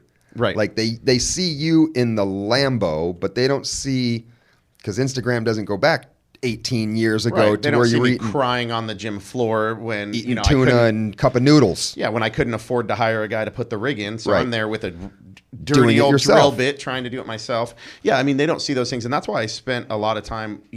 Now is the unfortunate thing is you almost have to use the picture to build any sort of validation to them, Right. like, okay, you're worth listening to for 5 seconds. Right, So right, it gets right, their right. attention. Yeah. So, okay, there's a Lamborghini. Let me see what this idiot has to say. Exactly. And then, I try to spend a long time with long captions explaining. And every single time I make sure that I'm not putting a car up that goes ballin', it's cool, it's Right, fast. right, Every right, time right, is, right, right. hey, got your attention. Yeah, But here's what happened. Here's the true story. Consequences, exactly. And Right. it's the hustle. Which is what I hope that more people, you're very open with your story, and that's what I hope more people are willing to do. Is if you reach a place of success, a lot of people think that it's such a negative thing in society to tell the bad parts. So, Right. Great, I own the World Calisthenic Organization. The most prestigious calisthenic organization in the world. We have all these things that we do, and I've found great success. And I'm just a successful guy. They could forget about their past. Right. Nobody has Right, to hear right, about right, that. You right. don't have to be on this podcast telling about the dirt. But that's what I love is I want kids, or even, I don't care if the guy's 50 years old and has a Right, new dream. right. Here the reality of it is. Right. This is the truth. All those motherfuckers you see that are driving a fucking Lamborghini, they've made mistakes. They fucked up. They go to bed crying sometimes, and life can suck. Yep. The reality is it's going to take those things, and you have to be able to go through certain things, and we've all made mistakes. Wear them as a badge of pride and honor Right. instead of trying to suppress them. Right, And, right. and paint a true picture on social media. Yeah, I mean, we're still growing, but that's kind of like the reason I started this WCO once CrossCore, that whole thing, the sale of the company, a lot of shit happened. I started Well, either this. way, but for you guys have seen TRX, CrossCore was a really cool innovation, basically that allowed you to do unilateral movements, and it was all based off of a pulley that could be in a locked place or it could be in Right, rotational. right. And I remember when it came out, I was impressed. It was like I was telling him earlier, an idea is really, really good in my opinion when you see it Yeah, and go, you're like, it's so simple. Why didn't I think of Right, it? It's so right, good. Like just right. it makes so much sense. And I remember the CrossCore was that everyone that did calisthenic stuff all of a sudden was like, this is the thing. And awesome training tool, and that's one of the things that I can say that was I've patented, created a whole training protocol behind it, and I love the health and fitness industry. But then getting and starting, WCO was just one of those things where it's like I did it because I thought what was missing, what fitness needed, right? Because I had been working for my uncle. Right. Then I had done CrossCore. And then with the whole CrossCore thing and selling to Mad Dog Athletics and my partners and those dickheads and a bunch of shit that happened. Never said that before, but, I like that we're keeping it 100. all that shit happened. And then it was like, I'm going to do something because all I got from a couple of my partners when we first started doing this, oh man, there's just a bunch of kids, playing around on monkey bars. Right. It was like, no, this is an opportunity to give back, right? To teach people how to move, to give opportunity to people to start a really cool sport, but to take that chance and to be like, I'm going to do this. And literally it started from nothing, starting from some ideas, and it started to snowball. And it was, how are we going to do this? Like I got invited to let's do a competition at the Fit Expo because I was doing some MMA stuff, and the Fit Expo was like, hey, we did a little competition, bar stuff during the MMA hour. And then they're like, wow, that was really cool. You guys should. And literally it was that fake it till you make it shit. Like, oh, do you guys do this all the time? Yeah. Yeah. Yeah. Fuck yeah, it's a company. And they're like, all right, you want to do this at the next expo? Yep. And we'll give you the big space. And I literally sat back and I went, fuck, how do we were just joking. Like right. And it just snowballed. It was like, okay. Then it turns into an opportunity. How do we make this something bigger? How do we reach more people? How do we just get people to move and have fun and understand reasoning behind a community and not bullshitting? I guess Right. the biggest thing was, let's just be real about it. I'm not embarrassed. I have a lot of people that, I run as with you, right? So you're an entrepreneur, and I think that's the great thing about the entrepreneurial spirit is I don't give a fuck. Right. At this point, you don't pay my motherfucking bills. Yep. Because I work my ass off. And if you're going to look down at me as a fitness professional, I've been in this game for 22 years now, since 97. Right. Which is a long freaking time, Yeah. right? Now when you say it out loud. You're right. You're looking at fuck. Yeah. I've been in this game for a long time. you thought I was an awesome person before you knew I went to prison, but then you hear that I went to prison 20 years ago and now your opinions change? Fuck you. Well, it's a pretty powerful thing to be able to say, I don't give a fuck, because a lot of people say it, but they do. And it's just almost something that's ingrained in us when you're young is you are supposed to care. This is how you act. These are the things you do. Right. And it's very hard to get out of that mindset. Right. It's a very powerful thing to just say, I don't give a fuck. Yeah. Like I tell people all the time, like somebody will say, if you post that, people are going to think this. I'm like, they can think whatever. Why would that matter to me? They can think whatever they want. This is something genuine for me. I'm going to post it. Right.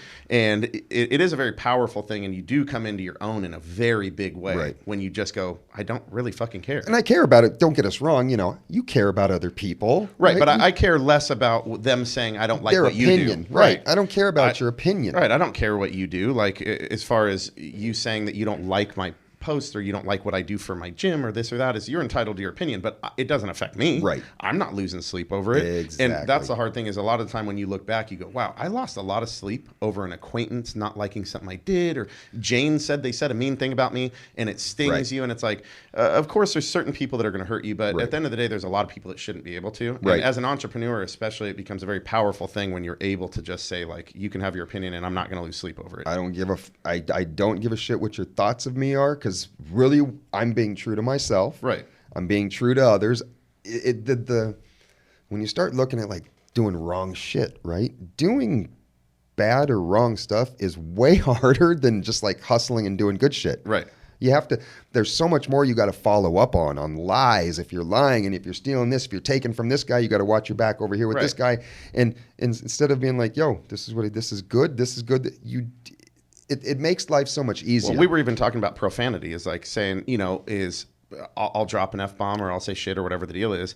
And it's easier even in that aspect because it's just natural. So instead of me trying to catch myself, like, am I having a business talk now? Right. Or are we friends? Or are you someone here? I'm always me. I don't have to worry about what hat I put on today to talk to you. You are always going to get me. And some people might not like it. Some people will. But you always know what you're getting. And what I've learned is there's a lot of people that don't love everything that's said by somebody who's genuine. Mm-hmm. But you'll always notice this much greater acceptance of it and higher level of respect. Like, I don't really like what they do. I don't agree with it. Right. But I like that. I know that I'm getting the truth, and I just love that that's who they are. And there's so much fake and bullshit out there that people really just are like, I just like that you're not that. And that's, when I go in and talk to kids, cause the high schools that I work with, they're all like lower income, usually in the LA, you've got 12 schools you work with in LA, ranging from kids from 13 to seniors. So 12, 13 to 17 going on 18, right?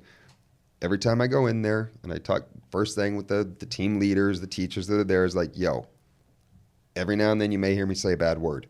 Yep. I let the kids know, like, you're going to get a bad word out of me sooner or later. And really what I've found is everybody's like this. And the minute you say, and shit, or, that really had a fucking effect on, the guard drops. Right. Well, because they know that you're being genuine. Exactly. If you were to have said, it was a real fart situation. They're people would be like, well, it's just fake and it's not you and it doesn't flow properly. And I've tried to I don't get that feeling. Right. Of it. You can feel when someone's genuine and authentic. And even like we talked about the podcast, like that's why my notes are none, is, and yours too, is these are real. It's a real conversation. You're getting real answers. You're getting something that's off the top of somebody's head that's authentic, not something they thought about and they scripted. Or that was written down for me to have the proper answer to tell you A, B, C. It's not going to resonate with somebody the same way because it shouldn't. Exactly. It shouldn't. And I'm not. And anybody that's having to, and this goes out to really everybody. If you're having to hide behind something, or if you're having to hide who you really are to gain acceptance, whether it's in the business place or your friends, you're gonna have bigger issues down the road. Yeah, and the funny part is the people that think that they have to hide that stuff. Every time I have a friend or somebody I meet that's hiding something, it's the best stuff. I'm like, you're hiding that you're actually funny or goofy or kind of quirky. Like that makes you you. You're way better. You're boring by trying to not do that stuff. I can't do that. And right. I'm like, no, like you're fucking great when you do that weird stuff. Yeah. Find a job that you can be yourself. Being authentic with who you are, and once again, it all comes with accepting who you are first. Right. Yeah. You can't teach other people, or you can't give your experience to other people if you don't really get to the core of your personality and be like, yo, I'm good with who I am. Yeah. And Listen. regardless of the mistakes and everything else. And the thing you would hit on that's a big thing on social media right now that I think is a cool topic is you said the fake it till you make it, which is something that I've said. And now people, because social media has to have something to talk about, some of the motivational people are doing a spin on it, like, fuck fake it till you make it. That's stupid. People are doing it. Now, they're doing that because it gets them a different spin on a popular popular term. But I want to be clear on the fact that it is absolutely necessary to fake it till you make it. And what I mean by that is, when somebody comes to me, I'll give my example of when I first trained. Is somebody came to me and said, I was 16, said, this guy's a professional soccer player. Can you train him? And I'd never trained a professional soccer player, and I had no idea about how to train him. I said, absolutely. Yes, I will. And then I went and I studied for 3 hours on how to do proper drills with a soccer player, and I put him through a great session. The difference is you absolutely, in all areas of your fucking life, are going to be approached with certain situations that you are unsure of, that you do not know how to do, that you have never faced before. And you have two choices. One is, I'm going to fucking go after this, and I'm going to go after it with confidence, because that's the only way anyone's going to allow me to do it. By saying, maybe I'll try it. Nobody wants you to do that. You're done. Right. You're not doing it. Or two is you say, no, I don't know how to do it. Now you miss out on an opportunity. And as anybody that comes from situations that don't have a silver spoon, no, opportunities don't knock every day. So you have to be willing to say yes. Now, the part that social media has spun is the part of people posting the cool car, renting a Lamborghini. That's not faking it till you make it. That's just fucking faking it. Right. There's no bullshit. Faking till you make it. That's being a silly fool on social media. Okay. The faking it till you make it, to anyone who's an entrepreneur, knows the difference, and it is essential. It is necessary. You just touched it right there. Right. The people that go against, to fuck it, fake it till you make it. Those are the people that aren't entrepreneurs. Right. Those are the people that don't. Because if you're an entrepreneur and you say that to somebody that's hustled and built something, they immediately know what that means. It's not the connotation of, I've got fake tits and I'm showing that I have a car, but when actuality I rented that for the day because I drive a Toyota. Right. Or they ended up coming across an entrepreneur that did it the wrong way, which is saying yes, and then they didn't do their due diligence and they delivered a shit product, service, or something else. Exactly. Now, the real entrepreneur knows it's necessary, but it's also necessary to not only say that you absolutely can deliver, but then turn around and make sure you do the work to make sure you do deliver. Well, you couldn't have gone and taught that train that guy that's doing soccer unless you would have spent that time going, okay, what moves are dominant in the sport? What do we have to work on? You did the work. You faked it to get the opportunity. To go do the work, to then deliver it. And then when I did, dude ended up passing out, said it was the best session he'd ever had. I'm 16, but the work that I did allowed me to deliver that session. And he was impressed, and I got to keep training him. So I hope that people can take that, because when you said that's a trending thing that people are seeing right now. And I listened to it, and I'm like, it's just so silly. Like, nah, these people faking it with a Lamborghini that's rented. Like, that isn't faking it till you make it. That's just trying to look cool on social media, and it's far different than what's necessary. A lie as opposed to a fake. Right. So you're just blatantly lying about who you are as opposed to accepting, and same thing. Like, hey, when I was just starting out on cross-core and this and that, and I never really went and got that crazy fitness education. I just literally I learned how to move. I did a lot of body weight exercises. I came up with this concept, then I saw TRX, and I was like, what the fuck? Like I could do better. I'm going to do this. I got something that's better, and I just literally hustled it up, put it together, and I just went for it, right? And I think the big thing, like you just said, went for it, is confidence. So sometimes faking it till you make it, people think that you're making false claims, which maybe sometimes you're making a temporary false claim. Yes, I can train a soccer player, and now I'm going to go figure it out. But a lot of the time, it's not making a claim at all. It's just simply approaching something with confidence when you really aren't confident. You're faking your confidence. And that's what I tell people a lot of the time. When, my wife ended up coming into the training space, she wasn't a trainer. And she came in to train, and she goes, I don't know what I'm doing. And I said, you've already gone through all this. You do know what you're doing. I'm just really insecure. And I said, that's the part that has to be kicked. You have to go in there like you've trained for 50 years. Go in there with a sense of confidence, and they won't know the difference because that confidence. And that's like that with most things. And that's the faking it till you make it, is I'm faking that I'm confident even though I'm scared shitless. And and I'm going to go into this, and I'm going to do whatever it takes with that confidence. Yes, I got this. And then you're going to deliver. And you hustle on it. And you get it done. And then that's where the misunderstanding of the faking part, you're not going and showing people fake awards that you're the greatest trainer in the world. Saying, no, look at me, I've got 10 degrees and all this. No, you're seriously, I'm a very knowledgeable professional. I know what I'm doing. I know how to coach people.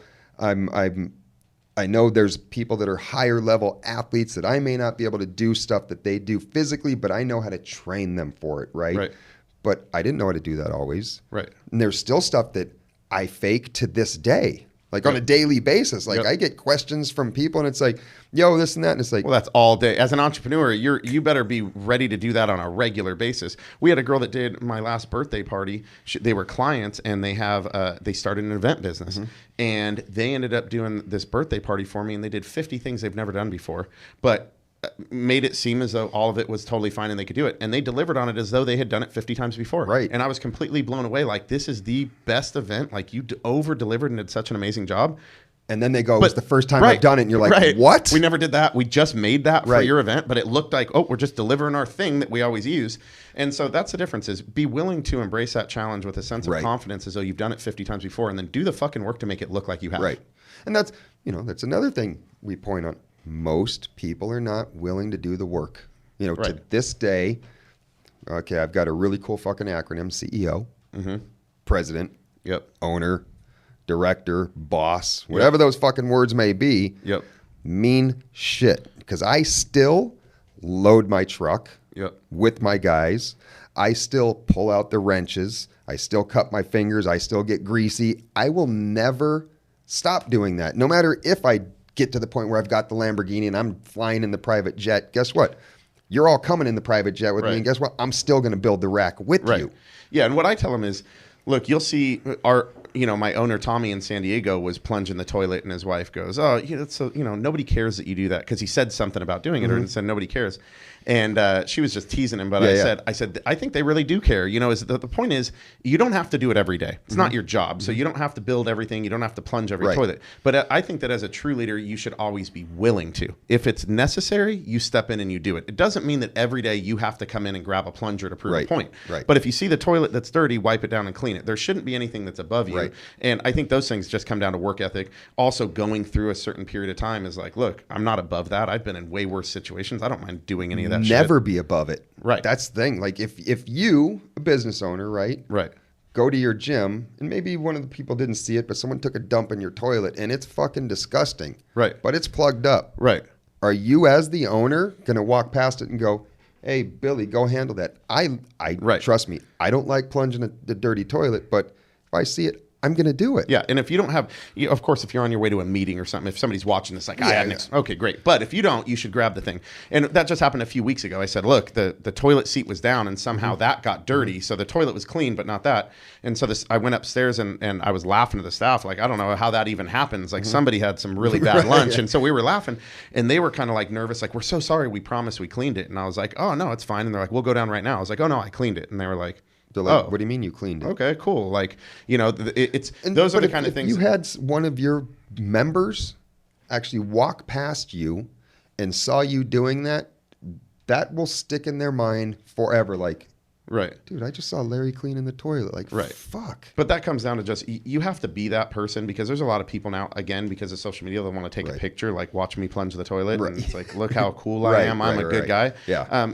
Really it's what you do when nobody's looking and there's no expectations and there's nobody to impress that really matters. And that comes down to just being you. And so you have to be able to stay humble and be able to remember, this is who I am and these are the things that are important, which it makes it so much easier coming from being poor, going to jail, doing those things. Those were just, it's like, this is who I am. I'm just a normal person, where a lot of the people just, I'm above that and I can't do that. And I think it does, it fucks up culture and it fucks up your potential to grow, because nobody likes that. You didn't have a lot of money, right? So you had to struggle a lot more in life that gave you some really valuable lessons. Yeah.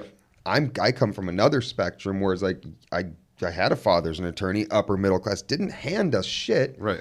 But I didn't have to worry about, not having clothes or not being able to eat. Right. None of that happened in my life, but I still took that path to where somebody that doesn't have anything should have taken that path. And that's where I want that misconception. Right. Like when most people look and go, ooh, criminals or drug dealers or this or that, you're all, low income, ghetto, gangster. Right. You're either black or Latin. And, let me tell you something, homie. Some of the biggest motherfucking crooks in this country. Oh, yeah. come are from white and come gray from really hair, good, wealthy motherfuckers. Yeah, yeah. I think the stereotypes are all over the place. Yeah, there's all a over lot the place. and it really is. It comes down to a mindset. There's people that are more portrayed in a certain way, but it comes down to a mindset. Like I said earlier, is if it's easy money, if you have this, you don't want to do the work. It all comes down to mindset, which is why I want to do the podcast on the Felon to Fortune. Is most people don't correlate the two, but I think that coming from that situation and being able to be successful is a true indication that it's just mindset. Because anyone that would go, dude, you were in a Brazilian fucking prison, you did all this stuff and you almost broke out and did all this stuff, couldn't be successful. I mean, that's a huge hurdle to overcome. Right. You're like, okay, but I did, and it's because I made choices to do these certain things. Exactly. And mindset, like if you just put it in your head that you can do it. Right. And that wall may be 4 feet thick. Yep. Of concrete, but trust me. Put that poster over it, grab your homies and chip away at it. You're going to see sunlight on the other side. Put your head down and smack that wall. Guess what? You're going to have a headache the first day. But your skull's going to get tougher every week, right? Yeah, and your analogy is good. You guys ended up literally chipping through an entire jail wall to be able to escape. I mean, that's the same indication of what it is everybody wants to be able to just walk around the wall. Right. They don't want to chip away one rock at a time. That work. You just have to be willing to say that it's going to take a long time and it's going to be painful and it's going to be hard and it's not going to happen tomorrow. Life sucks. But eventually, right. Life, if you can sit here and look me in the eyes and go, fuck, life is so easy, bro, I'll get up and leave. Right. Because I know you're lying to me, right? Nobody wants to accept that life really does fucking suck. Right. Life on this planet fucking sucks. Right. Why? You got our planet's turning to fire because, green gases. We've got more plastic in the oceans. We've got poisons going through our system. We've got this. We've got people stealing. We've got credit cards. We've got high interest rates. We've got fucking this. We've got a drug war. You could just say taxes and I'd be pissed. I mean, that alone, I'm like... Just say taxes to a real adult. Alone, and I'm done. Bro, all you got to do, you got to fucking make money. You got to pay the bills. Man, the phone bill, food, life, you got a family, you got kids, you may have a girlfriend, you may be it sucks. Yeah. And it's hard, but the people that make the best of it are the ones that have the right mindset, and that's the part that I try to drill home is if you talk to 99% of people, the reason they're not where they want to be is not because of something that they could fix mentally. It's because of something standing in their way because I don't have enough money. Right. Because I don't have an education. I don't have a degree. I There's always these things. And honestly, like one of the biggest things that I want to try to get across with the podcast and having guests like yourself on is there's all these obstacles that are far greater than what a lot of people right now are watching or facing. And you were still able to be successful. So those things that you put down when somebody asks you why you're not opening the cupcake shop that you want to open or why you haven't done this or why you haven't done that really are pretty irrelevant. And the goal is somebody can listen to your story and go, I never had to chip away at a wall in Sao Paulo, Brazil and try to escape prison. Right. So that dude did that and still ended up creating something out of that situation that was a dream and has been successful. Why can't I? Right. And it sounds super cliche, but the greatest thing that I accomplished through my business was really realizing that is all my excuses were always bullshit. Yep. They really didn't mean shit. Mm-hmm. I wasn't living up to my potential. I wasn't developing. I wasn't strong enough, resilient enough. I wasn't applying myself. I wasn't creative enough. Those are all things anyone can do. You don't have to have a bunch of money. You don't have to go to a great fucking school. Just go do it. We're humans. We have the ability. Right. You are fucking born in your DNA to have that. Yeah. And we have a lot of resources around us through social media. I say all the time, drop a fucking DM. I get people all the time that go, I'm so amazed that you responded. I'm like, why wouldn't I? But a lot of people just go, I could ask that guy for a piece of advice and he'd never answer. You don't know till you try. Right. You got Google, you've got YouTube, you've got all these things at your fingertips that there's no reason why you can't go out and fucking be successful and accomplish what you want. Change your mindset, apply yourself, and the tools are in front of us like we've never had before in our lives. Well, then think of what is your definition of success? Right? That's a big key to the whole thing. Yep. You got the guy that makes 40, 50 grand a year, and his success is, man, I got a good job. Dude, I love what I do. I'm fucking When I happy. get home, I turn my brain off. I don't worry about work. Work stays at work. I hang out with my family. We play some video games or board games together. That may be, in that person's idea, wild success. Yeah. Other people's idea, maybe I need to have that Lamborghini or that Ferrari, but are you doing that because you want to show you're successful? Right. Because showing you're successful is different than actually being successful. and me. being personally successful. I personally feel that's successful, or I personally feel you think that'll be successful. And trust me, I'm not going to be bummed if I get successful enough to walk into the Lamborghini store and be like, I want that one. Right. And I tell people that all the time. I think there's that misconception where they go, I know this other guy that doesn't say the same things about his Lamborghini as you do, so he's doing it for the wrong reasons. They go, look, if somebody has that much money that it doesn't matter, like, you know, sure, go buy it. I mean, at that point, it doesn't matter. But you know, I ain't that successful. That's still a decent amount of money to me. You still got to fucking work for it. It has to mean something to me. If you reach a point to where, like, somebody will say, that guy's got a jet, and it's so stupid for him to have a jet. Like, if he's got enough money and it really doesn't matter and he just chooses to buy it, you know, it's like, it doesn't necessarily have to. That's what he worked for. Right. It doesn't have to be his dream. How did he get there? Yeah. You know, there's a lot of reasons why maybe that happened. But, I mean, your definition, literally my definition of success, I want to get, my goal is I want to get a badass fucking Tundra. Okay. You know what I mean? Like, I'm not looking at like, I don't need to go buy a Lamborghini, although fuck, they're awesome cars. Right. I look at myself as like, yo, dude, if I have the money to get that, I'm probably going to fucking ruin it. Right. You know what I mean? Like, yeah. So why even go there? Times, exactly. So it's like, I look at like, don't think of your success as what you're showing people. Right. Because your success isn't measured by your toys. Right. That's shit that, and don't get me wrong.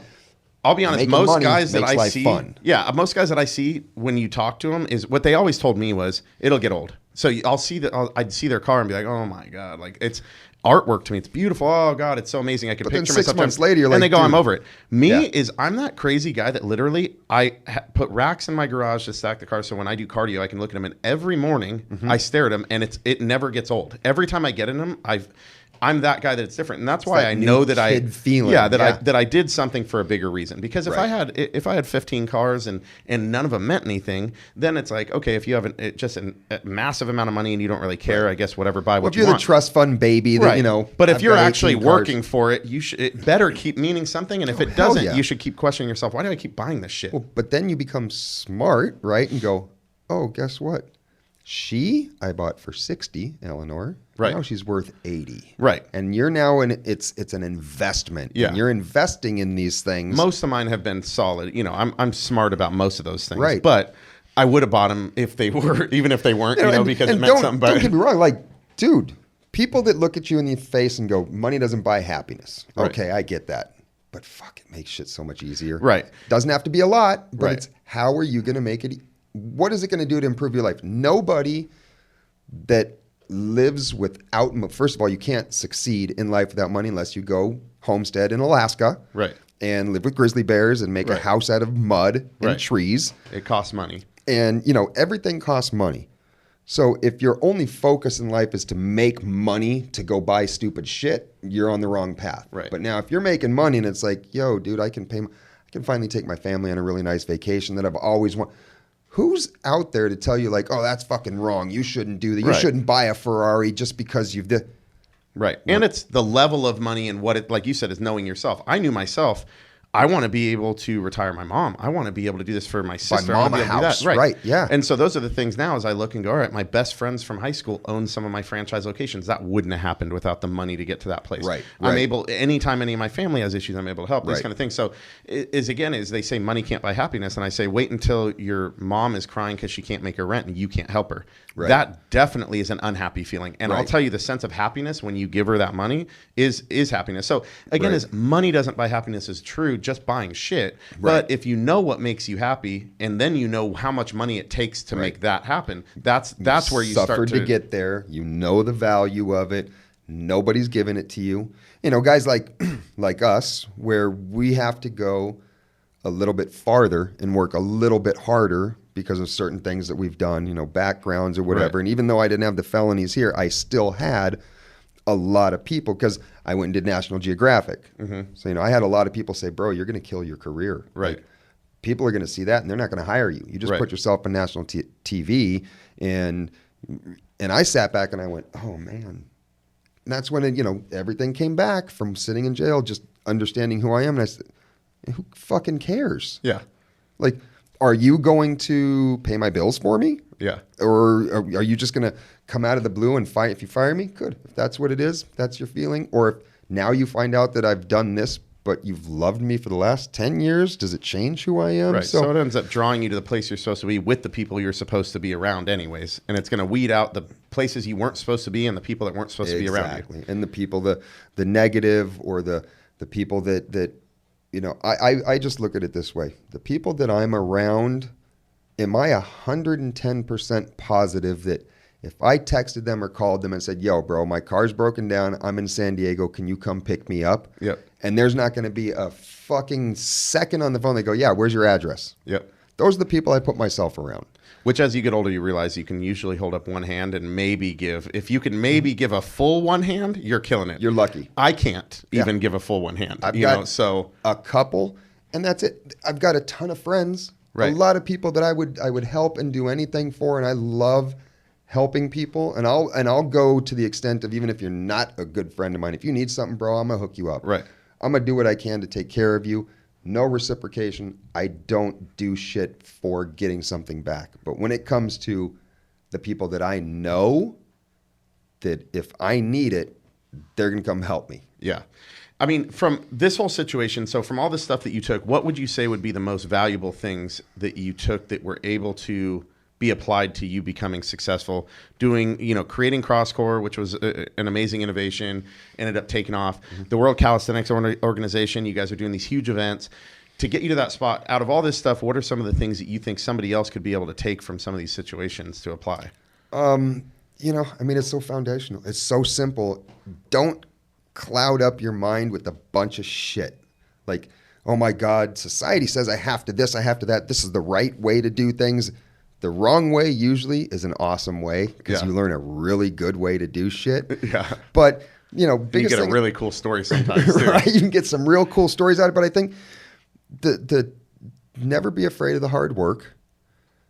Always believe in what you're doing. Don't do it for other people, and fucking go for it. Yeah, I love it. Really, you said it, I think, earlier. If you don't, your biggest failure is not trying. If you don't take that first step, you just fucking killed yourself. Yeah, I mean, I've got a lot of things I look back on and go, they didn't work out well. Right. But I can honestly say I don't have one of them that I regret doing. Is I've lost money and I've trusted people I shouldn't. Right.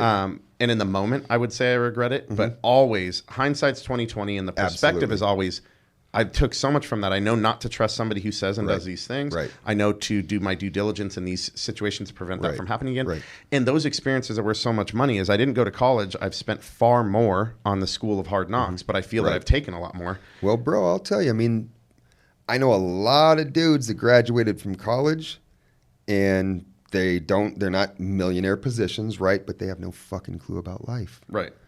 I like the hard knock life. If you're not, like the story I told you earlier when I went over to friends and they were trying to blow up inflatable things to go in the pool. Right, and they didn't even know how to use an air compressor. And they couldn't figure out how to just stick, the easy route. Oh, can't you just stick it in and it just stays there and inflates? No, you got to fucking hold it to inflate the goddamn thing. But that's where people are missing. Like, you got to do the work. Right. And I think that's too is, since we've hit on social media and we've hit on these things, is being in prison, being in jail, going through all these experiences, having to come out and work your way through, it develops a lot of inner social skills, the ability to read people, to be able to understand certain situations.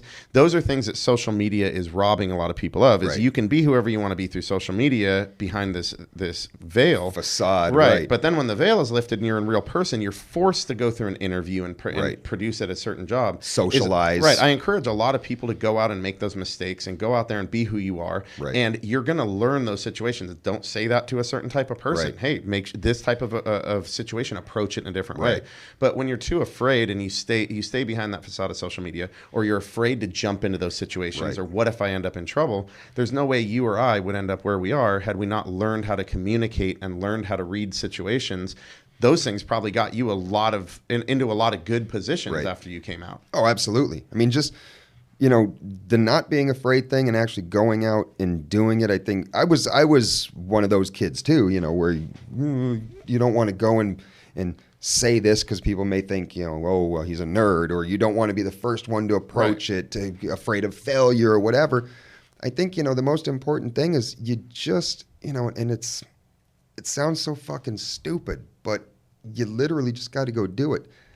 it's not that don't care what other people think about you or fuck everybody else.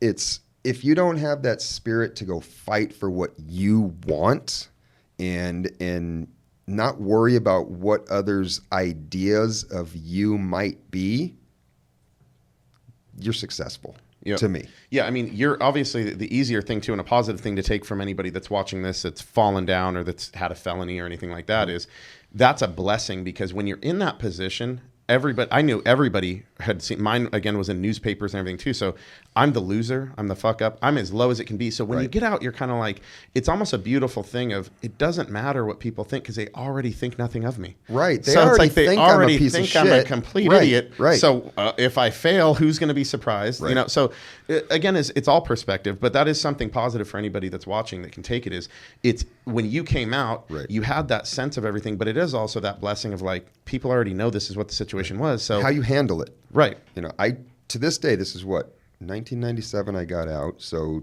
22 years since I've been out of jail, 27 years since I committed the crime. So 30 years ago, right? A lot of people weren't alive when I was getting arrested. And I still, to this day, if you go watch a show on YouTube or whatever, and you still comments, I still get people that message me every time it airs somewhere around the world.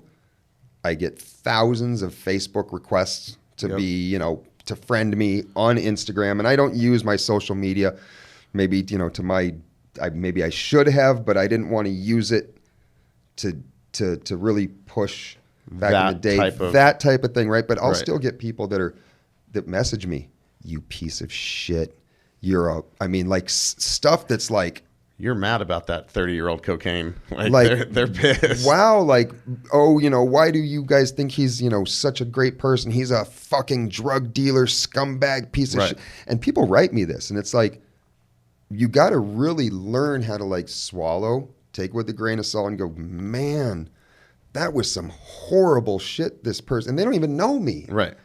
Oh, like, wow, how can you write that? And then you sit back and you go, man, what a bummer. This person is that unhappy to have found me. Find me. Off of a rerun of a 30-year-old crime. Write, you know, a paragraph about what a horrible and a crime that you didn't being. Murder anybody or anything. So it's like, but that is. I get it. Drugs, they're horrible. They kill people. You know, I get where they're coming from. But I think that's one of the biggest lessons that I could take from this was, wow, you know, he's judging me based on what they know or they saw of a show. And I'm still, no matter what I've done to this day, no matter how many people I help, no matter what good I do, I'm always going to have people that see this and call me a drug dealer, a baby killer, a murderer, because literally it goes that deep. Because drugs murder people, right? It's not that I took the cocaine and shoved it the fuck up your nose.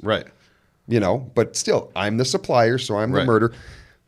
And in the beginning was like, pick up the, you know, you don't fucking know me. That's always our natural first response until... And then you sit back and I go, oh, Jesus, before I make that response, let me sit back and think, wow, they must be pretty upset. They must have had they potentially could have had a child that overdosed. I never know what your situation is and how much you hate me right now. So I would literally write them back. You know, I really apologize for the way you think about me. I completely understand that yes, agree, I was a piece of shit, but please understand where I'm at today, and people change, and da-da-da-da. And usually I'm getting a positive response back. And if you're in a good frame of mind to be able to respond, or some people just not respond at all. But yeah, I just had one the other day that I had done a story on where a guy hit me up with this long thing and said, hey, this other guy that's big in fitness did this whole thing on a guy that has a Lamborghini and success and this and that or whatever. And I didn't ask who it was. I just said, and he said, you know, it upset me because and I said, hey, I appreciate your love and you caring enough for it to upset you. And I said, thanks. And then, you know, it made me think about this topic. So I did a story on it and I basically said, look, you know, there's going to be people always that are going to have shit to say, no matter what you do. You could commit a crime or do nothing. You could be a school teacher. There is always people to talk shit. And the higher you climb in the ladder of sports, in success, in your relationship, anything that looks good, the more that it looks good, the more they're going to come out. And so back in the day, I would write these long, I would debate with, if they said that one of my diets was wrong, I would have a fucking thing. I'm not lying. I'd have sources of clinical peer-reviewed studies. Click here. Click here for me to show you what an idiot you are. Right. It took so much of my time. It got me so worked up. And so what I did on the story is I said, look, there was this example, and I said, you have to be able to, again, not allow the opinion of others to affect you in that way. Now, if you have the understanding and the self-awareness to be able to send a nice response, then great. But if not, just say nothing don't at even all. do it. Yeah. Right. And you just move on with your life. So I told those people, I said, I had posted his response and people started right away messaging me, who is it? Who is it? We'll go to their page. Right. And I said, I never ask who it is. Right. I don't want anybody else to ask who it is. It doesn't matter. Right. And I said, it does no good. And I think that's an important thing for people to take is we're all so afraid to do something because we're afraid of what somebody will say. Right. And whether we think about it or not, if you do take a minute to ask yourself that is holding you back. My mom's going to say I'm dumb. My dad's going to doubt it. This person, society, this and that. Right. When you can escape that and just say, I know who I am. I know what makes me happy. I'm going to take this chance. And sure, I might fuck up or I might fail, but it doesn't matter. Somebody's going to have something to say whether you win or lose, and you just stop making choices based on the opinions of others. You have a lot of freedom in your life. And sometimes the most powerful response is none. no response. It's that's bro, they want to piss you off. People. And when they know, and you still don't care. Right. And so it's like you didn't reply back, and they keep going at it and going at it. And hey, if that's going to be your life, right. That's the way it is. I think that's something that hopefully people can take from it. I talk to a lot of people, and I want to start this business. I want to get this promotion. I'm afraid people are going to laugh at me. They're going to say this. People are going to make mean comments or whatever. Just know they're always going to. It's never going to stop. Right. Whether you go for it or not, they're always going to. You have to learn how to personally not allow that to affect you the way it does. And 99% of people, myself, just several years ago included, did let it affect them on a huge level. Somebody writes one mean comment on a social media post, and we are pissed all day, and we're thinking about it, and it affects us. And why? Why don't they like me? Why'd they say that? Right. I train my legs all the damn time. I consider myself to have big legs. I don't care what. Every picture I put up, everybody says, why do you skip leg day? Right. And it's so I remember I'd be like in the gym, like apparently I have to squat 6,000 pounds every video to show it don't I do matter. legs. Right. Somebody's always going to go on my page and say I got small legs. So it's like I'm just going to have to just walk around with small legs, I guess. Right. So or you can continually fight it. Right. And waste your energy on bullshit. Right. You just know that people are going to say it whether it's true or not. And there was a meme that was funny, and it says something like, your haters could see you walking on water, and they would make fun of you because they say you can't swim or something like that. So it's like, it doesn't matter what you do on what level. I could have legs this big and someone's going to go on there and say my legs are small. Like, I mean, they can still say whatever they want, or they'll find something else to say. Right. So yeah, hopefully people are able to take something from that. Before we wrap it up, I wanted to see, when do you guys have your next event for the World Calisthenic Organization? All right, so WCO, the World Calisthenics Organization, we have Battle of the Bars. Right now in the U.S., it's at all the Fit Expos. So currently it's, the Fit next one is June 1st, 2nd at the Fit Expo Anaheim. Yep. Then we go July 27th, San Jose, the Fit Expo San Jose Convention Center. Then October, San Diego Convention Center. Okay. And then all of those, and kind of what we've done is, it's all sponsored. We generate revenue off teaching education, workshops, and, apparel when we do sell this and that. All of our events are supported by sponsorship money. So all the money we get for sponsors goes 100% into paying for the event. Okay. We're literally all of our events in California that we've starting this year, all tournament winners. We have an event that happens in Dubai every year. Sweet. So it's a big deal. Oh, fuck. It's a trip that you got to be able to go. Like if you win a competition, I give you $2,000 cash and a full expense paid to compete in Brazil. I think I can do like 12 pull-ups. I don't know if I'll win, but I'm if I can get my way paid, maybe I'll just buy my own ticket. So we do those. Like you got to come to the expo. Right. I'll get you tickets and we fucking. But it's those 3 dates. Then we do Dubai. We have qualifiers in Mexico, and then we take on people within the street workout world or calisthenics world that want to do an event. We then co-produce an event with them. Hey, we want to do Battle of the Bars, Poland, for example. All right, cool. Here's what you got to do. Here's, all the different regulations and guidelines.